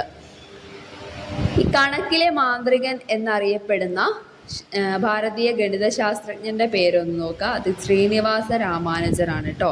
കണക്കിലെ മാന്ത്രികൻ എന്ന് വിശേഷിപ്പിക്കപ്പെടുന്ന ഭാരതീയ ഗണിതശാസ്ത്രജ്ഞനാണ് ശ്രീനിവാസ രാമാനുജൻ. പിന്നെ അതിനു മുമ്പ് നമ്മൾ ഒരാളെയും കൂടി പറഞ്ഞല്ലോ, ദാദാഭായ് നവറോജി. ജയിൽ ജീവിത ചെലവ് എന്ന ആശയത്തെ അടിസ്ഥാനമാക്കി ദാരിദ്ര്യരേഖ നിർണയിച്ച വ്യക്തിയാണ് ദാദാഭായ് നവറോജി. ഇവരെ രണ്ടുപേരുടെയും കാര്യം ഓർത്ത് വെച്ചേക്കാം കേട്ടോ. അടുത്തതായി ബഹുമുഖ ദാരിദ്ര്യ സൂചിക എന്താണെന്ന് നോക്കാം. മൾട്ടി ഡയമെൻഷണൽ പോവർട്ടി ഇൻഡെക്സ് അല്ലെങ്കിൽ MPI. ആഗോളതലത്തിൽ ദാരിദ്ര്യം കണക്കാക്കുന്നതിനായി 2010 വികസിപ്പിച്ച രീതിയാണ് ബഹുമുഖ ദാരിദ്ര്യ സൂചിക. MPI വികസിപ്പിച്ച സ്ഥാപനങ്ങൾ Oxford poverty and human development ഇനീഷ്യേറ്റീവും UN ഡെവലപ്മെൻറ്റ് പ്രോഗ്രാമും സംയുക്തമായിട്ടാണ്. അപ്പോൾ രണ്ട് സ്ഥാപനങ്ങൾ ചേർന്നിട്ടാണ് ബഹുമുഖ ദാരിദ്ര്യ സൂചിക വികസിപ്പിച്ചത്. അത് ആരൊക്കെയാണെന്ന് ചോദിച്ചാൽ OPHIയും UNDPയും ആണ്. OPHI എന്ന് വെച്ചാൽ Oxford poverty and human development initiative, അതുപോലെ UNDP എന്ന് വെച്ചാൽ UN ഡെവലപ്മെൻറ്റ് പ്രോഗ്രാം. ഇവർ രണ്ടുപേരും, രണ്ട് സംഘടനകളും സ്ഥാപനങ്ങളും സംയുക്തമായിട്ടാണ് ബഹുമുഖ ദാരിദ്ര്യ സൂചിക വികസിപ്പിച്ചിരിക്കുന്നത്. ഓക്കെ, ബഹുമുഖ ദാരിദ്ര്യം കണക്കാക്കുന്നതിനുള്ള സൂചകങ്ങളുടെ എണ്ണം 12 ആണ്. 12 എന്ന് പറയുമ്പോൾ അതിൽ 3 തലങ്ങളുണ്ട്. ആ 3 തലങ്ങളിലായി 12 സൂചകങ്ങളുടെ അടിസ്ഥാനത്തിലാണ് ബഹുമുഖ ദാരിദ്ര്യം കണക്കാക്കുന്നത്. അത് കാണിക്കുന്ന ടേബിളാണ് ഞാൻ ഇവിടെ കൊടുത്തിട്ടുള്ളത്. അതെന്താ പറയുന്നത്? ആരോഗ്യം, വിദ്യാഭ്യാസം, ജീവിത നിലവാരം എന്നീ തലങ്ങളാണ് ഇതിനുള്ളത്. ബഹുമുഖ ദാരിദ്ര്യം കണക്കാക്കുന്നതിന് 3 തലങ്ങളാണുള്ളത്: ആരോഗ്യം, വിദ്യാഭ്യാസം, ജീവിത നിലവാരം. അതിൽ തന്നെ ഡിഫറെൻറ്റ് സൂചകങ്ങളുണ്ട്. ആരോഗ്യം എന്ന് പറയുമ്പം പോഷകാഹാരം, കുട്ടികളുടെയും കൗമാരക്കാരുടെയും മരണനിരക്ക്, മാതൃ ആരോഗ്യം എന്നിവയുടെ അടിസ്ഥാനത്തിലാണ് നോക്കുന്നത്. പിന്നെ വിദ്യാഭ്യാസം എന്ന് പറയുമ്പോൾ അതിലത്തെ സൂചകങ്ങൾ സ്കൂൾ വിദ്യാഭ്യാസം, സ്കൂൾ ഹാജർ എന്നിവയാണ്. പിന്നെ ജീവിത നിലവാരം എന്നുള്ള തലം അളക്കാൻ വേണ്ടിയിട്ട് 6 സൂചകങ്ങളുണ്ട്, 7 സൂചകങ്ങളുണ്ട്. അതെന്തൊക്കെയാണെന്ന് വെച്ചാൽ പാചക ഇന്ധനം, പിന്നെ ശുചിത്വം, കുടിവെള്ളം, വൈദ്യുതി, ഭവനം, ആസ്തികൾ, ബാങ്ക് അക്കൗണ്ടുകൾ. അപ്പോൾ ഇത്രയും 12 സൂചകങ്ങൾ നോക്കിയിട്ടാണ് ബഹുമുഖ ദാരിദ്ര്യ സൂചിക കണക്കാക്കുന്നത്. ഓക്കെ, ഇനി ഇന്ത്യയിൽ ദാരിദ്ര്യം ഏറ്റവും കുറവുള്ള സംസ്ഥാനം കേരളമാണ്. കൂടുതലുള്ളത് ബീഹാറിലാണ്. ഏറ്റവും ദാരിദ്ര്യം കുറവ് കേരളത്തിലാണ്, ഏറ്റവും ദാരിദ്ര്യം കൂടുതൽ ബീഹാറിലാണ്. ഇന്ത്യയിൽ ദാരിദ്ര്യം ഏറ്റവും കുറവുള്ള കേന്ദ്രഭരണ പ്രദേശമാണ് പുതുച്ചേരി. കൂടുതൽ ദാദ്ര നാഗർ ഹവേലിയിലും ദാമൻ ദിയുലുമാണ്. പുതുച്ചേരിയിലാണ് ദാരിദ്ര്യം ഏറ്റവും കുറവുള്ള കേന്ദ്രഭരണ പ്രദേശം. ഓക്കെ, ഇന്ത്യയിൽ ദാരിദ്ര്യം ഇല്ലാത്ത ഏക ജില്ലയാണ് കോട്ടയം എന്ന് പറയുന്നത്. കോട്ടയത്ത് ദാരിദ്ര്യം തീരെയില്ല. ഓക്കെ, ഇന്ത്യയിൽ ദാരിദ്ര്യം ഏറ്റവും കൂടുതലുള്ള ജില്ലയാണ് ശ്രാവസ്തി, ഉത്തർപ്രദേശ്. ശ്രാവസ്തി എന്നുള്ള ജില്ലയിലാണ്, ഉത്തർപ്രദേശിലെ ശ്രാവസ്തി എന്നുള്ള ജില്ലയിലാണ് ഇന്ത്യയിൽ ദാരിദ്ര്യം ഏറ്റവും. ഇനി നമുക്ക് ഇന്ത്യയിലെ കുറച്ച് ദാരിദ്ര്യ നിർമ്മാർജ്ജന പദ്ധതികൾ നോക്കാം. പദ്ധതികൾ എന്ന് പറയുമ്പം സ്വയം തൊഴിൽ പദ്ധതികളുണ്ട്, ഭക്ഷ്യസുരക്ഷാ പദ്ധതികളുണ്ട്, പിന്നെ സാമൂഹ്യ സുരക്ഷാ പദ്ധതികളുണ്ട്. അതിൽ സ്വയം തൊഴിൽ വേതന തൊഴിൽ പദ്ധതികളാണ് നമ്മൾ ഫസ്റ്റ് നോക്കാൻ പോകുന്നത്. ഈ ടേബിളിൽ കൊടുത്തിരിക്കുന്നത് ഫസ്റ്റ് മഹാത്മാഗാന്ധി ദേശീയ ഗ്രാമീണ തൊഴിലുറപ്പ് പദ്ധതിയാണ്. അതും പ്രധാനമന്ത്രി റോസ്ഗാർ യോജനയും. ഇതിൻ്റെ രണ്ടിൻ്റെയും ലക്ഷ്യം എന്ന് പറയുന്നത് താഴ്ന്ന വരുമാനമുള്ള പ്രായപൂർത്തിയായ കുടുംബാംഗങ്ങൾക്ക് തൊഴിലവസരങ്ങളും വരുമാനവും ലഭിക്കുക എന്നുള്ളതാണ്. ഓക്കെ, താഴ്ന്ന വരുമാനമുള്ള പ്രായപൂർത്തിയായ കുടുംബാംഗങ്ങൾക്ക് തൊഴിലവസരങ്ങൾ കൊടുക്കാനാണ് മഹാത്മാഗാന്ധി ദേശീയ ഗ്രാമീണ തൊഴിലുറപ്പ് പദ്ധതി, അതുപോലെ പ്രധാനമന്ത്രി റോസ്ഗാർ യോജന. റോസ്ഗാർ എന്നുള്ള വേർഡിൻ്റെ മീനിങ് എന്താ? ജോലി എന്നുള്ളതാണ് അല്ലേ? അപ്പോൾ അതിൽ നിന്ന് അത് കണക്ട് ചെയ്യുക. പിന്നെ തൊഴിലുറപ്പ് നമുക്കറിയാമല്ലോ, തൊഴിലുറപ്പ് ജോലി കൊടുക്കാൻ വേണ്ടിയിട്ട് തന്നെയല്ലേ. അടുത്തതായി ജീവനം പദ്ധതിയാണ്. ജീവനം എന്ന് പറയുന്നതും ഒരു സ്വയം തൊഴിൽ പദ്ധതിയാണ്. ആർക്കാണ് ഇത് കൊടുക്കുന്നത് എന്നുള്ളത് വെരി ഇമ്പോർട്ടൻ്റ് ആണ്. ഈ കുറ്റകൃത്യങ്ങളൊക്കെ കൊണ്ടൊക്കെ മരിച്ചു പോകുന്ന, അല്ലെങ്കിൽ കുറ്റകൃത്യങ്ങൾക്കിരയായി അല്ലെങ്കിൽ സാമ്പത്തിക പ്രയാസം അനുഭവിച്ച് ഒക്കെ മരിച്ചു പോകുന്നവരുടെ ആശ്രിതർക്കാണ് ജീവനം പദ്ധതി. ഓക്കെ, നമുക്ക് നോക്കാം. സാമ്പത്തികമായി പ്രയാസം അനുഭവിക്കുന്ന കുറ്റകൃത്യങ്ങൾക്കിരയായി മരണപ്പെടുന്നവരുടെ ആശ്രിതർക്ക് ഉപജീവന മാർഗം കണ്ടെത്തുന്നതിനാണ് ജീവനം പദ്ധതി. അപ്പം കുറ്റകൃത്യങ്ങൾക്കൊക്കെ ഇരയായി മരണപ്പെടുന്നവരുടെ ആശ്രിതർക്ക് ഉപജീവന മാർഗം കണ്ടെത്തുന്നതിനാണ് ജീവനം പദ്ധതി. വെരി ഇമ്പോർട്ടൻ്റ് ആണ്, നമുക്ക് ചോദിക്കാൻ ചാൻസ് ഉണ്ട്. അടുത്തതായി അയ്യങ്കാളി നഗര തൊഴിലുറപ്പ് പദ്ധതിയാണ്. നഗരപ്രദേശങ്ങളിൽ വസിക്കുന്ന അവിദഗ്ധ കായിക തൊഴിൽ ചെയ്യാൻ സന്നദ്ധതയുള്ള ഓരോ കുടുംബത്തിലെയും പ്രായപൂർത്തിയായ അംഗങ്ങൾക്ക് തൊഴിൽ നൽകുന്ന പദ്ധതിയാണ് അയ്യങ്കാളി നഗര തൊഴിലുറപ്പ് പദ്ധതി. അപ്പം നമ്മൾ രണ്ട് തൊഴിലുറപ്പ് കണ്ടല്ലോ, മഹാത്മാഗാന്ധി ദേശീയ ഗ്രാമീണ തൊഴിലുറപ്പ് പദ്ധതി, അതുപോലെ അയ്യങ്കാളി നഗര തൊഴിലുറപ്പ് പദ്ധതി. അപ്പോൾ ഇവിടെ നോട്ട് ചെയ്യേണ്ടത് എന്താ? മഹാത്മാഗാന്ധിയുടെ പേരിലുള്ളത് ഗ്രാമത്തിലാണ്. നമ്മൾ ഈ ഗ്രാമത്തിനെ പറ്റിയൊക്കെ അധികവും പറയാം മഹാത്മാഗാന്ധി തന്നെയല്ലേ, വേർഡ്സ് കോട്ടിങ്സ് ഒക്കെ പഠിക്കുന്ന സമയത്ത്. അപ്പം ഗ്രാമം മഹാത്മാഗാന്ധി, അതുപോലെ അയ്യങ്കാളി ആണെങ്കിലോ നഗരം ആണ്. ഓക്കെ, അയ്യങ്കാളി ആണെങ്കിൽ നഗരത്തിലുള്ള തൊഴിലുറപ്പാണ്, മഹാത്മാഗാന്ധി ആണെങ്കിൽ ഗ്രാമത്തിലുള്ള തൊഴിലുറപ്പാണ്. ഓക്കെ, നെക്സ്റ്റ് വണ് നമുക്ക് ഭക്ഷ്യസുരക്ഷാ പദ്ധതികളിലേക്ക് കടക്കാം. പൊതുവിതരണ സംവിധാനം, പ്രധാനമന്ത്രി പോഷൺ ശക്തി നിർമ്മാൺ, സുഭിക്ഷ കേരളം പദ്ധതി എന്നിവയാണ് ഭക്ഷ്യസുരക്ഷാ പദ്ധതികളായി നമുക്കിവിടെ നോക്കാനുള്ളത്. പൊതുവിതരണ സംവിധാനം എന്ന് പറയുന്ന സമയത്ത് ജനങ്ങളുടെ ഭക്ഷ്യസുരക്ഷ ഉറപ്പാക്കാൻ വേണ്ടിയിട്ടാണ് പൊതുവിതരണ സംവിധാനം. നമ്മളെ റേഷൻ കടകളിലൂടെ എല്ലാ ആൾക്കാർക്കും ഫുഡ് ഐറ്റംസ്, ഇതിൻ്റെ അരിയും ഗോതമ്പ് അങ്ങനത്തെ കാര്യങ്ങളൊക്കെ കിട്ടുന്നുണ്ടല്ലോ. അപ്പോൾ ഭക്ഷ്യസുരക്ഷ, ജനങ്ങൾക്ക് ഭക്ഷ്യസുരക്ഷ ഉറപ്പാക്കാനാണ് പൊതുവിതരണ സംവിധാനം. ഓക്കെ, പ്രധാനമന്ത്രി പോഷൺ ശക്തി നിർമ്മാണമാണ് നെക്സ്റ്റ് വരുന്നത്. അതെന്ന് വെച്ചാൽ 1 മുതൽ 8 വരെ ക്ലാസ്സിലെ കുട്ടികൾക്കുള്ള ഉച്ചഭക്ഷണ പദ്ധതിയാണ്. ഏത് ക്ലാസ് മുതൽ ഏത് ക്ലാസ് വരെ എന്നുള്ളത് ഇമ്പോർട്ടൻ്റ് ആണ്. 1 മുതൽ 8 വരെയുള്ള ക്ലാസ്സിലെ കുട്ടികൾക്കാണ് ഉച്ചഭക്ഷണ പദ്ധതിയിൽ ഉൾപ്പെടുത്തിയിരിക്കുന്നത്. പ്രധാനമന്ത്രി പോഷൺ ശക്തി നിർമ്മാൺ എന്നാണ് ആ ഒരു പദ്ധതിയുടെ പേര് വരുന്നത്. ഇനി സുഭിക്ഷ കേരളം പദ്ധതിയാണ്.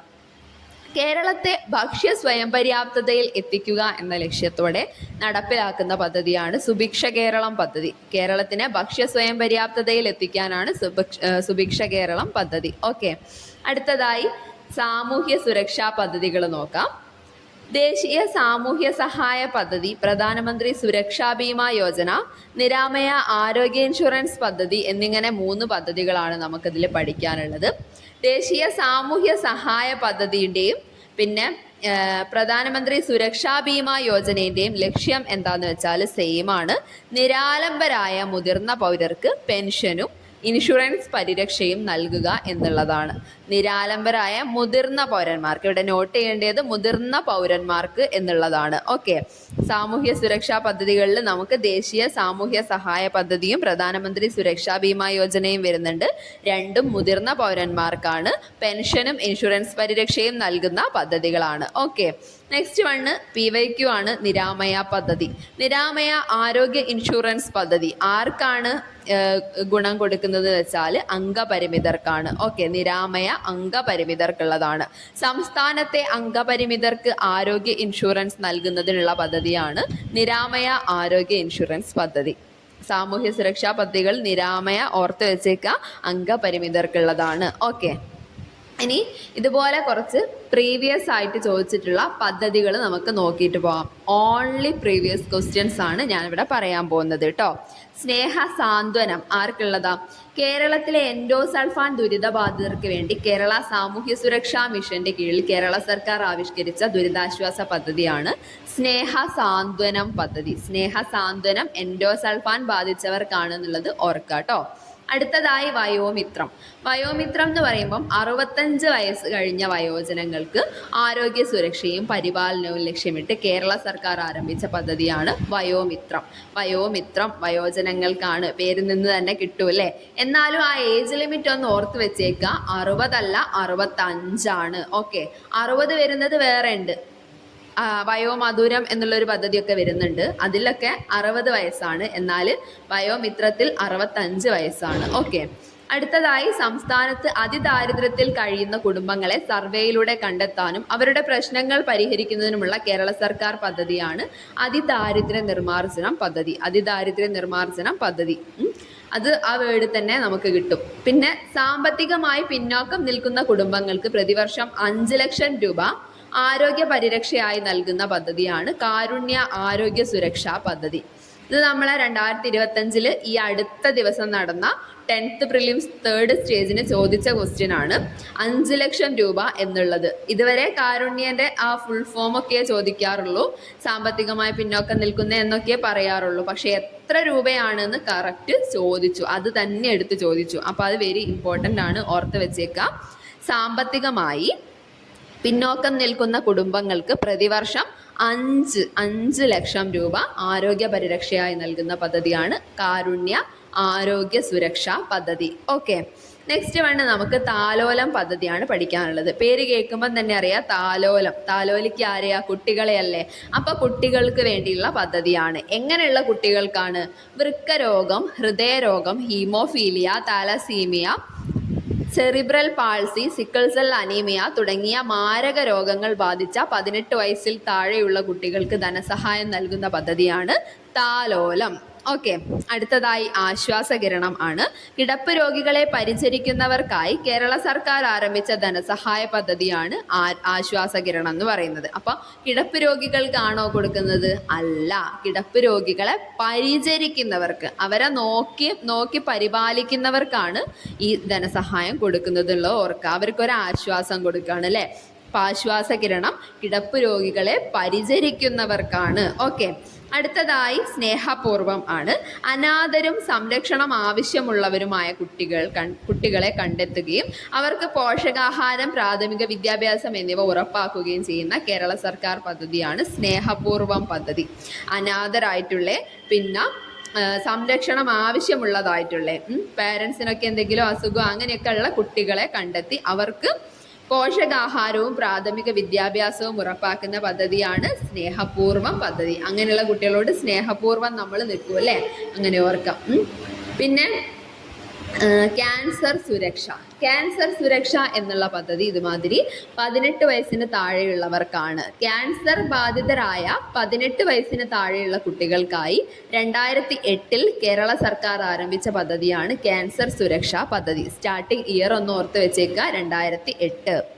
ഇനി ഭവനരഹിതർക്ക് ഭവനം യാഥാർത്ഥ്യമാക്കുക എന്ന ലക്ഷ്യത്തോടെ സംസ്ഥാന സർക്കാർ ആരംഭിച്ച പദ്ധതിയാണ് life mission. Life mission, LIFE, livelihood inclusion and financial empowerment. ഇത് ഭവനരഹിതർക്ക്, വീടില്ലാത്തവർക്ക് വീടുണ്ടാക്കി കൊടുക്കാനുള്ള ഒരു പദ്ധതിയാണ്. ഓക്കെ, വിളർച്ച മുക്ത കേരളം എന്ന ലക്ഷ്യത്തോടെ 15 മുതൽ 59 വരെയുള്ള വയസ്സ് വരെയുള്ള എല്ലാ പെൺകുട്ടികളും സ്ത്രീകളിലും രക്തപരിശോധന നടത്തുകയും ആവശ്യമായവർക്ക് ചികിത്സ ഉറപ്പാക്കുകയും ചെയ്യുന്ന പദ്ധതിയാണ് വിവാ കേരളം. വിവാ കേരളം ഒരുപാട് വട്ടം ചോദിച്ച ക്വസ്റ്റ്യൻ ആണ്. വിവാ എന്നുള്ളതിനൊരു ഫുൾ ഫോം ഉണ്ട്, വിളർച്ചയിൽ നിന്നും വളർച്ചയിലേക്ക്. അപ്പം വിളർച്ചയിൽ നിന്നും വളർച്ചയിലേക്ക് ആർക്കാണെന്ന് ചോദിച്ചാൽ സ്ത്രീകൾക്കും പെൺകുട്ടികൾക്കുമാണ് 15 വയസ്സും 59 വയസ്സും ഏജ് ലിമിറ്റ് പറയുന്നുണ്ട്. അത് ഓർത്ത് വെച്ചേക്കുക കേട്ടോ. 15 മുതൽ 59 വയസ്സ് വരെയുള്ളവർക്കാണ് വിവാ കേരളത്തിന്റെ സഹായം ഉറപ്പാക്കുന്നത്. അടുത്തതായി, പൊതുജന പങ്കാളിത്തത്തോടെ ശൈശവ വിവാഹം പൂർണ്ണമായും ഇല്ലാതാക്കുക എന്ന ലക്ഷ്യത്തോടെ കേരള സംസ്ഥാന വനിതാ വികസന വകുപ്പ് ആരംഭിച്ച പദ്ധതിയാണ് പൊൻവാക്ക്. ആ ഒരു വാക്കിന് പൊന്നിന്റെ വിലയുണ്ട് എന്നുള്ളത് ഓർക്കുക. കാരണം ഒരു കുട്ടീൻ്റെ ഭാവിയാണ് അല്ലേ. അപ്പം ശൈശവ വിവാഹം നടക്കാൻ പോകുന്നുണ്ട്, അല്ലെങ്കിൽ ചുറ്റുവട്ടത്ത് അതിനുള്ള സിറ്റുവേഷൻ ഉണ്ട്, അല്ലെങ്കിൽ അങ്ങനെ നടക്കുന്നുണ്ട് എന്ന് നമ്മൾ വിളിച്ച് ഒരു റിപ്പോർട്ട് ചെയ്ത് കഴിഞ്ഞാൽ അതിന് പാരിതോഷികം നൽകുന്ന പദ്ധതിയാണ് പൊൻവാക്ക് എന്ന് പറയുന്നത്. ഓക്കെ, പൊതുജന പങ്കാളിത്തത്തോടെ ശൈശവ വിവാഹം പൂർണ്ണമായും ഇല്ലാതാക്കുക എന്ന ലക്ഷ്യത്തോടെ കേരള സംസ്ഥാന വനിതാ വികസന വകുപ്പാണ് പൊൻവാക്ക് എന്നുള്ള ഒരു പദ്ധതി സ്റ്റാർട്ട് ചെയ്തിരിക്കുന്നത്. ഓക്കെ, അടുത്തതായി മാതൃജ്യോതി പദ്ധതിയാണ്. കാഴ്ച പരിമിതിയുള്ള അമ്മമാർക്ക് പ്രസവാനന്തരം കുഞ്ഞിനെ സംരക്ഷിക്കുന്നതിനായി ആദ്യ 2 വർഷം വരെ പ്രതിമാസം 2000 രൂപ നിരക്കിൽ ധനസഹായം നൽകുന്ന കേരള സർക്കാർ പദ്ധതിയാണ് മാതൃജ്യോതി പദ്ധതി.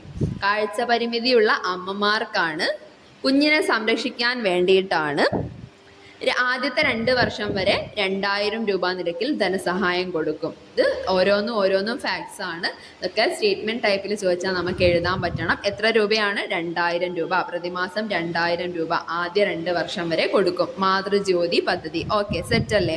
അടുത്തതായി നമുക്ക് വയോമധുരം കൂടി നോക്കാം. വയോമധുരം എന്ന് പറയുമ്പം ഏജ് ലിമിറ്റ് ആണ് ഇവിടെ മസ്റ്റായിട്ട് ഓർത്ത് വെക്കേണ്ടത്. 60 വയസ്സാണ്. അപ്പം വയോമിത്രം 65 വയസ്സും വയോമധുരം 60 വയസ്സുമാണ് എന്നുള്ളത് ഓർക്കുക കേട്ടോ. 60 വയസ്സിന് മുകളിൽ പ്രായമുള്ള BPL വിഭാഗത്തിൽപ്പെട്ട പ്രമേഹ രോഗികൾക്ക് സൗജന്യമായി ഗ്ലൂക്കോമീറ്റർ നൽകുന്ന സാമൂഹ്യനീതി വകുപ്പിന്റെ പദ്ധതിയാണ് വയോമധുരം പദ്ധതി. വയോമധുരം പദ്ധതി അപ്പം ആർക്കുള്ളതാ? BPL വിഭാഗക്കാർക്കുള്ളതാണ്. 60 വയസ്സിന് മുകളിലുള്ളവർക്കാണ്. മധുരം എന്ന് പറയുമ്പോൾ തന്നെ മധുരം റിലേറ്റഡ് ടു ഷുഗർ അല്ലേ. അപ്പൊ ഷുഗർ പ്രമേഹ രോഗികൾക്കാണ് എന്താ കൊടുക്കുന്നത്?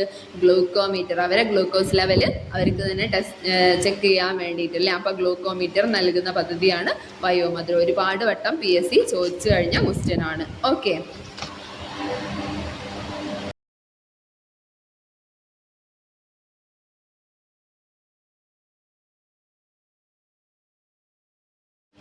അടുത്തതായി കുടുംബശ്രീയുടെ ഇമ്പോർട്ടൻറ്റ് ഫാക്ട്സ് ഒന്ന് നോക്കാം. ദാരിദ്ര്യ ലഘൂകരണം, സ്ത്രീകളുടെ സാമ്പത്തിക ഉയർച്ച തുടങ്ങിയവ ലക്ഷ്യമിട്ട് കേരള സർക്കാർ ആരംഭിച്ച പദ്ധതിയാണ് കുടുംബശ്രീ. പരീക്ഷണാടിസ്ഥാനത്തിൽ കുടുംബശ്രീ ആദ്യം നടപ്പിലാക്കിയത് ആലപ്പുഴ മുനിസിപ്പാലിറ്റിയിലാണ്. എവിടെയാണ്? ആലപ്പുഴയിൽ പരീക്ഷണാടിസ്ഥാനത്തിലാണ്. എപ്പോഴാ പരീക്ഷണാടിസ്ഥാനത്തിൽ ആലപ്പുഴയിൽ ഈ കുടുംബശ്രീ സ്റ്റാർട്ട് ചെയ്തതെന്ന് ചോദിച്ചാൽ 1994 എന്നാൽ റിയലി കുടുംബശ്രീ നിലവിൽ വരുന്നത് 1998 മെയ് 17 എന്നാണ്. 1998 മെയ് 17 മലപ്പുറം ജില്ലയിൽ കുടുംബശ്രീ പദ്ധതി AB വാജ്പേയി റിയൽ ആയിട്ട് ഉദ്ഘാടനം ചെയ്യുന്നത്. അപ്പോൾ പരീക്ഷണാടിസ്ഥാനത്തിൽ എവിടെയാ? ആലപ്പുഴയിലാണ്. റിയൽ ആയിട്ട് വന്നത് എവിടെയാ? മലപ്പുറത്താണ്. ഇനാഗുറേറ്റ് ചെയ്തത് ആരാ? AB വാജ്പേയി ആണ്. ഓക്കെ, എന്നാണ് കുടുംബശ്രീ ദിനം? ഒരുപാട് വട്ടം ചോദിച്ച ക്വസ്റ്റ്യൻ ആണ്. മെയ് 17 കുടുംബശ്രീ ദിനം. കുടുംബശ്രീയുടെ ലോഗോയിലുള്ള വാക്ക് എന്താണെന്ന് ചോദിച്ചാൽ ഒന്നായി മുന്നേറാം എന്നുള്ളതാണ്. ഒന്നായി മുന്നേറാം. കുടുംബശ്രീ ഒന്നായി മുന്നേറാം എന്നുള്ളതാണ് കുടുംബശ്രീയുടെ ലോഗോയിലുള്ള വാക്യം എന്ന് പറയുന്നത്. ഓക്കെ, കുടുംബശ്രീ ഉദ്ഘാടനം ചെയ്യുമ്പോൾ കേരള മുഖ്യമന്ത്രി EK നായനാർ ആയിരുന്നു. EK നായനാർ. തദ്ദേശ സ്വയംഭരണ വകുപ്പ് മന്ത്രി പാലോളി മുഹമ്മദ് കുട്ടി ആയിരുന്നു അന്ന്. പിന്നെ കുടുംബശ്രീയുടെ ആപ്തവാക്യം എന്ന് പറയുന്നത് സ്ത്രീകളിലൂടെ കുടുംബങ്ങളിലേക്ക്, കുടുംബങ്ങളിലൂടെ സമൂഹത്തിലേക്ക് എന്നുള്ളതാണ്. കുടുംബശ്രീയുടെ ആപ്തവാക്യം എന്താണ്? സ്ത്രീകളിലൂടെ കുടുംബങ്ങളിലേക്ക്, കുടുംബങ്ങളിലൂടെ സമൂഹത്തിലേക്ക് എന്നുള്ളതാണ്. കുടുംബശ്രീ അംഗങ്ങൾ തൊഴിലെടുക്കുന്ന സംരംഭങ്ങൾ പറയുകയാണെങ്കിൽ ഷീ സ്റ്റാർട്ട്സ്, ജനകീയ ഹോട്ടലുകൾ, കൊച്ചി മെട്രോ സർവീസ്, കേരളത്തിലെ ആദ്യത്തെ വാട്ടർ മെട്രോ സർവീസ് എന്നിവയിലൊക്കെ കുടുംബശ്രീ അംഗങ്ങൾ തൊഴിലെടുക്കുന്നുണ്ട്. ജനകീയ ഹോട്ടലുകളൊക്കെ ഇപ്പം ആ കുടുംബശ്രീൻ്റെ കീഴിൽ നമ്മളെ നാട്ടിലൊക്കെ വരുന്നുണ്ട്. അപ്പം അതൊക്കെ അതിനായിട്ട് കണക്ട് ചെയ്തിട്ട് ഓർത്ത് വെച്ചേക്കാം. പിന്നെ കുടുംബശ്രീയുമായി ബന്ധപ്പെട്ടിരിക്കുന്ന പ്രധാന ഘടകങ്ങൾ നോക്കുകയാണെങ്കിൽ 3 പ്രധാന ഘടകങ്ങളാണുള്ളത്. ഫസ്റ്റ് വൺ ചെറു വായ്പകൾ നൽകുക എന്നുള്ളതാണ്. ചെറു വായ്പ മീൻസ് മൈക്രോ ക്രെഡിറ്റ്. പിന്നെ സംരംഭകത്വം എന്റർപ്രണർഷിപ്പ്, പിന്നെ ശാക്തീകരണം എംപവർമെന്റ്. അപ്പൊ ചെറുവായ്പ, സംരംഭകത്വം, ശാക്തീകരണം എന്നിവ കുടുംബശ്രീയുമായി ബന്ധപ്പെട്ടിരിക്കുന്ന 3 പ്രധാന ഘടകങ്ങളാണ്. ഒന്നുകൂടി ഓർത്ത് വെച്ചേക്കാം, 3 പ്രധാന ഘടകങ്ങളാണ് കുടുംബശ്രീയുമായിട്ട് റിലേറ്റഡ് നമുക്ക് പഠിക്കാനുള്ളത്. ഒന്ന് ചെറുവായ്പ, പിന്നെ സംരംഭകത്വം, പിന്നെ ശാക്തീകരണം. ഓക്കെ, അടുത്തതായി വിശപ്പ് രഹിത കേരളം എന്നുള്ള ഒരു പദ്ധതി ഉണ്ട്. അത് നമുക്കൊന്ന് നോക്കാം. കേരളത്തെ വിശപ്പ് രഹിത സംസ്ഥാനമാക്കി മാറ്റുക എന്ന ലക്ഷ്യത്തോടെ കുടുംബശ്രീയുടെയും തദ്ദേശ സ്വയംഭരണ സ്ഥാപനങ്ങളുടെയും സഹായത്തോടെ 2017-18 മുതൽ നടപ്പിലാക്കി വരുന്ന പദ്ധതിയാണ് വിശപ്പ് രഹിത കേരളം പദ്ധതി. 2017-18 വിശപ്പ് രഹിത കേരളം സ്റ്റാർട്ട് ചെയ്തത് എന്നുള്ളത് ഓർത്തേക്കാം. ഒരു സമൂഹത്തിലെ എല്ലാവർക്കും എല്ലായ്പ്പോഴും അവരവർക്ക് ആവശ്യമായ അളവിൽ സുരക്ഷിതവും പോഷക സമ്പുഷ്ടവുമായ ആഹാരം ലഭ്യമാക്കുകയും അവ നേടാൻ ആവശ്യമായ സാഹചര്യം ഉറപ്പാക്കുകയും ചെയ്യുന്നതിനെയാണ് ഭക്ഷ്യസുരക്ഷ എന്നുള്ളത് കൊണ്ട് ഉദ്ദേശിക്കുന്നത്. ഭക്ഷ്യസുരക്ഷ ഉറപ്പുവരുത്താൻ കഴിയാത്തതിന് ഒരുപാട് കാരണങ്ങളുണ്ട്. കാലാവസ്ഥാ വ്യതിയാനം, വരുമാനക്കുറവ്, ലഭ്യതക്കുറവ്, വ്യവസായവൽക്കരണം, വില വർധനവ്, വിതരണത്തിലെ അസന്തുലിതാവസ്ഥ എന്നിവയാണ് ഭക്ഷ്യസുരക്ഷ ഉറപ്പുവരുത്താൻ കഴിയാത്തതിന്റെ കാരണങ്ങൾ. പിന്നെ സബ്സിഡി നിരക്കിൽ ഭക്ഷ്യധാന്യങ്ങൾ വിതരണം ചെയ്യുന്ന സ്ഥാപനങ്ങൾ പറയുകയാണെങ്കിൽ നമ്മൾ സിവിൽ സപ്ലൈസ്, പിന്നെ ത്രിവേണി സൂപ്പർ മാർക്കറ്റ്, റേഷൻ കടകൾ, നീതി സ്റ്റോർ, ഹോർട്ടികോർപ്പ്, പിന്നെ നന്മ സ്റ്റോർ, മാവേലി സ്റ്റോർ എന്നിവിടങ്ങളിലൊക്കെ സബ്സിഡി നിരക്കിൽ ഭക്ഷ്യധാന്യങ്ങൾ വിതരണം ചെയ്യുന്നുണ്ട്. ഓക്കെ, കേരള സംസ്ഥാന സിവിൽ സപ്ലൈസ് കോർപ്പറേഷൻ നിലവിൽ വന്നത് 1974. ഇവിടെ നമുക്ക് PSC പോയിന്റ് ഓഫ് വ്യൂവിൽ ഏറ്റവും ഇമ്പോർട്ടൻ്റ് ആയി ഓർത്ത് വെക്കേണ്ട കാര്യം ഇതാണ്. കേരള സംസ്ഥാന സിവിൽ സർവീസ് കോർപ്പറേഷൻ നിലവിൽ വന്നത് എന്നാണ്? 1974. 1974 കേരള സംസ്ഥാന സിവിൽ സപ്ലൈസ് കോർപ്പറേഷൻ നിലവിൽ വന്നത്. ഇതുപോലെ സബ്സിഡി നിരക്കിൽ ഭക്ഷ്യധാന്യങ്ങളൊക്കെ വിതരണം ചെയ്യുന്ന സ്ഥാപനങ്ങൾ ഉള്ളത് കൊണ്ടാണ് ഭക്ഷ്യക്ഷാമം ഒരു പരിധിവരെ കൺട്രോൾ ചെയ്തു പോകാൻ വേണ്ടി നമുക്ക് പറ്റുന്നത്. അപ്പം പൊതുവിതരണ സംവിധാനത്തിലെ ഫലപ്രദമായ ഇടപെടൽ മൂലം ഭക്ഷ്യക്ഷാമം ഒരു പരിധിവരെ പരിഹരിക്കാം. ഓക്കെ, ഇനി ദേശീയ ഭക്ഷ്യസുരക്ഷാ നിയമമാണ് നമുക്ക് പഠിക്കാനുള്ളത്.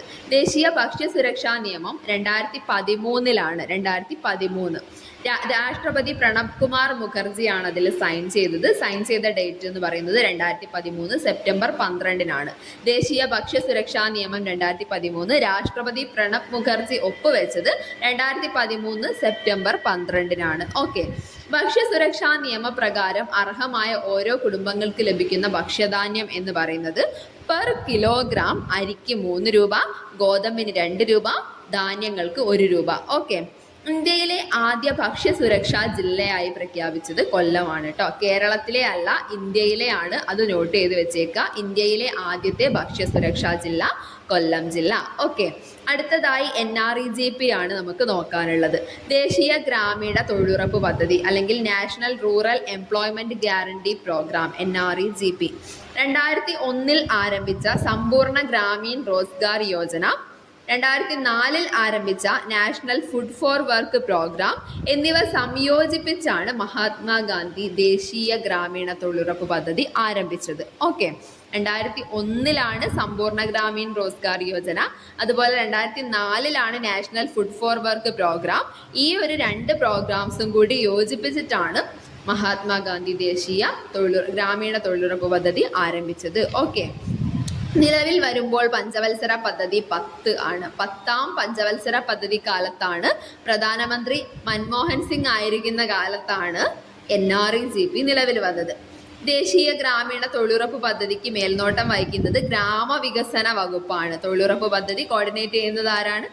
ഗ്രാമവികസന വകുപ്പാണ് മേൽനോട്ടം വഹിക്കുന്നത്. ഓക്കെ, ഇന്ത്യയിലെ എല്ലാ ജില്ലകളിലും NREGP നടപ്പിലാക്കി തുടങ്ങിയത് 2008 ഏപ്രിൽ 1 മുതലാണ്. 2008 ഏപ്രിൽ 1 മുതലാണ് ഇന്ത്യയിലെ എല്ലാ ജില്ലകളിലും NREGP നടപ്പിലാക്കി തുടങ്ങിയത്. ഓക്കെ, NREGP മഹാത്മാഗാന്ധി ദേശീയ ഗ്രാമീണ തൊഴിലുറപ്പ് പദ്ധതി എന്ന് പുനർനാമകരണം ചെയ്തത് 2009 ഒക്ടോബർ 2 ഒരു ഗാന്ധി ജയന്തിയുടെ അന്ന് അല്ലേ, നെക്സ്റ്റ് ഇയറിൽ, അതായത് 2009 ഒക്ടോബർ 2 മഹാത്മാഗാന്ധി ദേശീയ ഗ്രാമീണ തൊഴിലുറപ്പ് പദ്ധതി എന്ന് ഇതിൻ്റെ പേര് മാറ്റിയത്.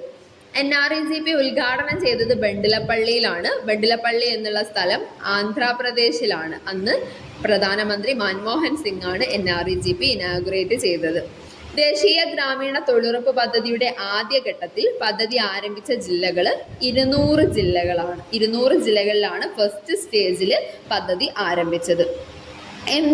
MNREGP പ്രകാരം താമസ സ്ഥലത്ത് നിന്ന് ഏകദേശം എത്ര കിലോമീറ്റർ ചുറ്റളവിലാണ് തൊഴിലുറപ്പ് നൽകുന്നത് എന്ന് ചോദിച്ചാൽ അത് 5 കിലോമീറ്റർ ആണ്. 5 കിലോമീറ്റർ, അതായത് അല്ലാത്ത പക്ഷം ശമ്പളത്തിന്റെ 10% അധികം നൽകണം. 5 കിലോമീറ്റർ ചുറ്റളവിലാണ് തൊഴിലുറപ്പിന്റെ പദ്ധതി നൽകുന്നത് താമസ സ്ഥലത്ത് നിന്ന്. അതായത് ഒരുപാട് ദൂരേക്ക് നടന്നു പോയിട്ട് ജോലി ചെയ്യാനൊന്നും പറ്റില്ലല്ലോ, അല്ലെങ്കിൽ ട്രാവലിങ്ങിന്റെ അലവൻസും ഒക്കെ അങ്ങനെയൊക്കെ വരും. അപ്പോൾ എത്രയാണ് മിനിമം എന്ന് ചോദിച്ചാൽ 5 കിലോമീറ്റർ ആണ് ചുറ്റളവ് പറയുന്നത്. ഇനി MNREGP ചുമതല വഹിക്കുന്നത് ഗ്രാമപഞ്ചായത്താണ് മഹാത്മാഗാന്ധി ഗ്രാമീണ തൊഴിലുറപ്പ് പദ്ധതിയുടെ ചുമതല വഹിക്കുന്നത്. ഇതിൽ ലയിപ്പിച്ച കേന്ദ്ര ഗവൺമെന്റ് പദ്ധതി എന്ന് പറയുന്നത് ഗ്രീൻ ഇന്ത്യ പദ്ധതിയാണ്. MNREGPയിൽ ലയിപ്പിച്ച കേന്ദ്ര ഗവൺമെന്റ് പദ്ധതിയാണ് ഗ്രീൻ ഇന്ത്യ പദ്ധതി.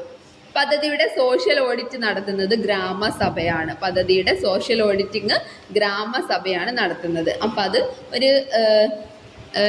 ഒരു പഠിക്കേണ്ട പോയിന്റാണ്. പദ്ധതിയുടെ സോഷ്യൽ ഓഡിറ്റ്, ഈ ഒരു പദ്ധതിയുടെ സോഷ്യൽ ഓഡിറ്റ്, തൊഴിലുറപ്പ് പദ്ധതിയുടെ സോഷ്യൽ ഓഡിറ്റ് ഗ്രാമസഭ സെറ്റ് അല്ലേ.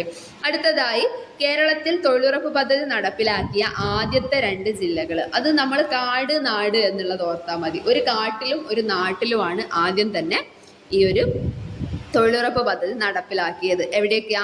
വയനാട്, പാലക്കാട്. ഓക്കെ, വയനാട്, പാലക്കാട്. അപ്പൊ കേരളത്തിൽ തൊഴിലുറപ്പ് പദ്ധതി നടപ്പിലാക്കിയ ആദ്യ 2 ജില്ലകളാണ് വയനാടും പാലക്കാടും. തൊഴിലുറപ്പ് പദ്ധതി ഉറപ്പ് നൽകുന്ന തൊഴിൽ ദിനങ്ങളുടെ എണ്ണം നമുക്ക് എല്ലാവർക്കും അറിയാം, 100 ദിവസങ്ങളാണ് അല്ലേ. കേരളത്തിൽ തൊഴിലുറപ്പ് പദ്ധതിയിലെ ഇപ്പോഴത്തെ തൊഴിൽ വേതനം എന്ന് പറയുന്നത് 346 രൂപയാണ്. എത്ര രൂപയാണ് ഇൻക്രീസ് ചെയ്തത് എന്നുള്ള രീതിക്ക് നമ്മളോട് ഒരു പ്രീവിയസ് ക്വസ്റ്റ്യൻ ഉണ്ട്. ഈ അടുത്തിടെ ചോദിച്ച ക്വസ്റ്റ്യൻ ആണ്. മുന്നേ 333 രൂപയായിരുന്നു, അവിടുന്ന് 13 രൂപ കൂടിയിട്ടാണ് 346 ആയത്. 2024-25 വർഷത്തെ പ്രകാരം തൊഴിൽ വേതനം 346 രൂപയാണ്. ഓക്കെ, അടുത്തതായി മഹാത്മാഗാന്ധി തൊഴിലുറപ്പ് പദ്ധതിയിൽ ഏറ്റവും കൂടുതൽ വേതനം ലഭിക്കുന്ന സംസ്ഥാനം ഏതാന്ന് നോക്കാം. അത് ഹരിയാന ആണ്. ഹരിയാനയിൽ 374 രൂപയാണ് വേതനം. 2024-25 പ്രകാരം വേതനത്തിന്റെ കണക്ക് പ്രകാരം ഹരിയാനയിൽ 374 രൂപയാണ് തൊഴിലുറപ്പിന്റെ കൂലി എന്ന് പറയുന്നത്. ഓക്കെ, ഇത്രയാണ് നമുക്ക് ഈ ചാപ്റ്ററിൽ പഠിക്കാനുള്ളത്. എക്സ്ട്രാ ആയിട്ട് കുറച്ച് പദ്ധതികളും എക്സ്ട്രാ ആയിട്ട് കുറച്ച് കാര്യങ്ങളും നമ്മൾ PSC പോയിന്റ് ഓഫ് വ്യൂവിൽ പറഞ്ഞിട്ടുണ്ട്. അപ്പം അതുകൊണ്ടാണ് കുറച്ച് ലെങ്തി ആയി പോയത്. ഭക്ഷ്യോൽപാദനം മുതൽ ഭക്ഷ്യസുരക്ഷ വരെ എന്നുള്ള ചാപ്റ്റർ നമ്മളിവിടെ ഫിനിഷ് ചെയ്തിരിക്കുന്നു. അപ്പോൾ വരുന്ന PSC മെയിൻ എക്സാംസിന് മുന്നേ തന്നെ എത്രയും പെട്ടെന്ന് എല്ലാ മാറി വന്ന സോഷ്യൽ സയൻസ് ചാപ്റ്റേഴ്സും പഠിച്ച് കംപ്ലീറ്റ് ചെയ്യാനാണ് നമ്മൾ ടാർഗറ്റ് വെക്കുന്നത്. ഈ രീതിക്ക് തന്നെ ക്ലാസ്സുകൾ പോയാൽ മതിയോ എന്നുള്ളതും പിന്നെ ഇതിൽ വരുത്തേണ്ട ഇംപ്രൂവ്മെൻറ്റ്സും ഒക്കെ കമൻറ്റ് ബോക്സിലൂടെ അറിയിക്കാൻ ശ്രദ്ധിക്കണേ ഫ്രണ്ട്സ്. അതുകൂടാതെ നിങ്ങളെ PSC പഠിക്കുന്ന ഫ്രണ്ട്സിനൊക്കെ ക്ലാസ് ഷെയർ ചെയ്ത് കൊടുക്കാനും ഇഷ്ടപ്പെട്ടിട്ടുണ്ടെങ്കിൽ സബ്സ്ക്രൈബ് ചെയ്യാനും ലൈക്ക് ചെയ്യാനും ഒന്നും മറക്കല്ലേ ഫ്രണ്ട്സ്. അപ്പോൾ ഓക്കെ, താങ്ക്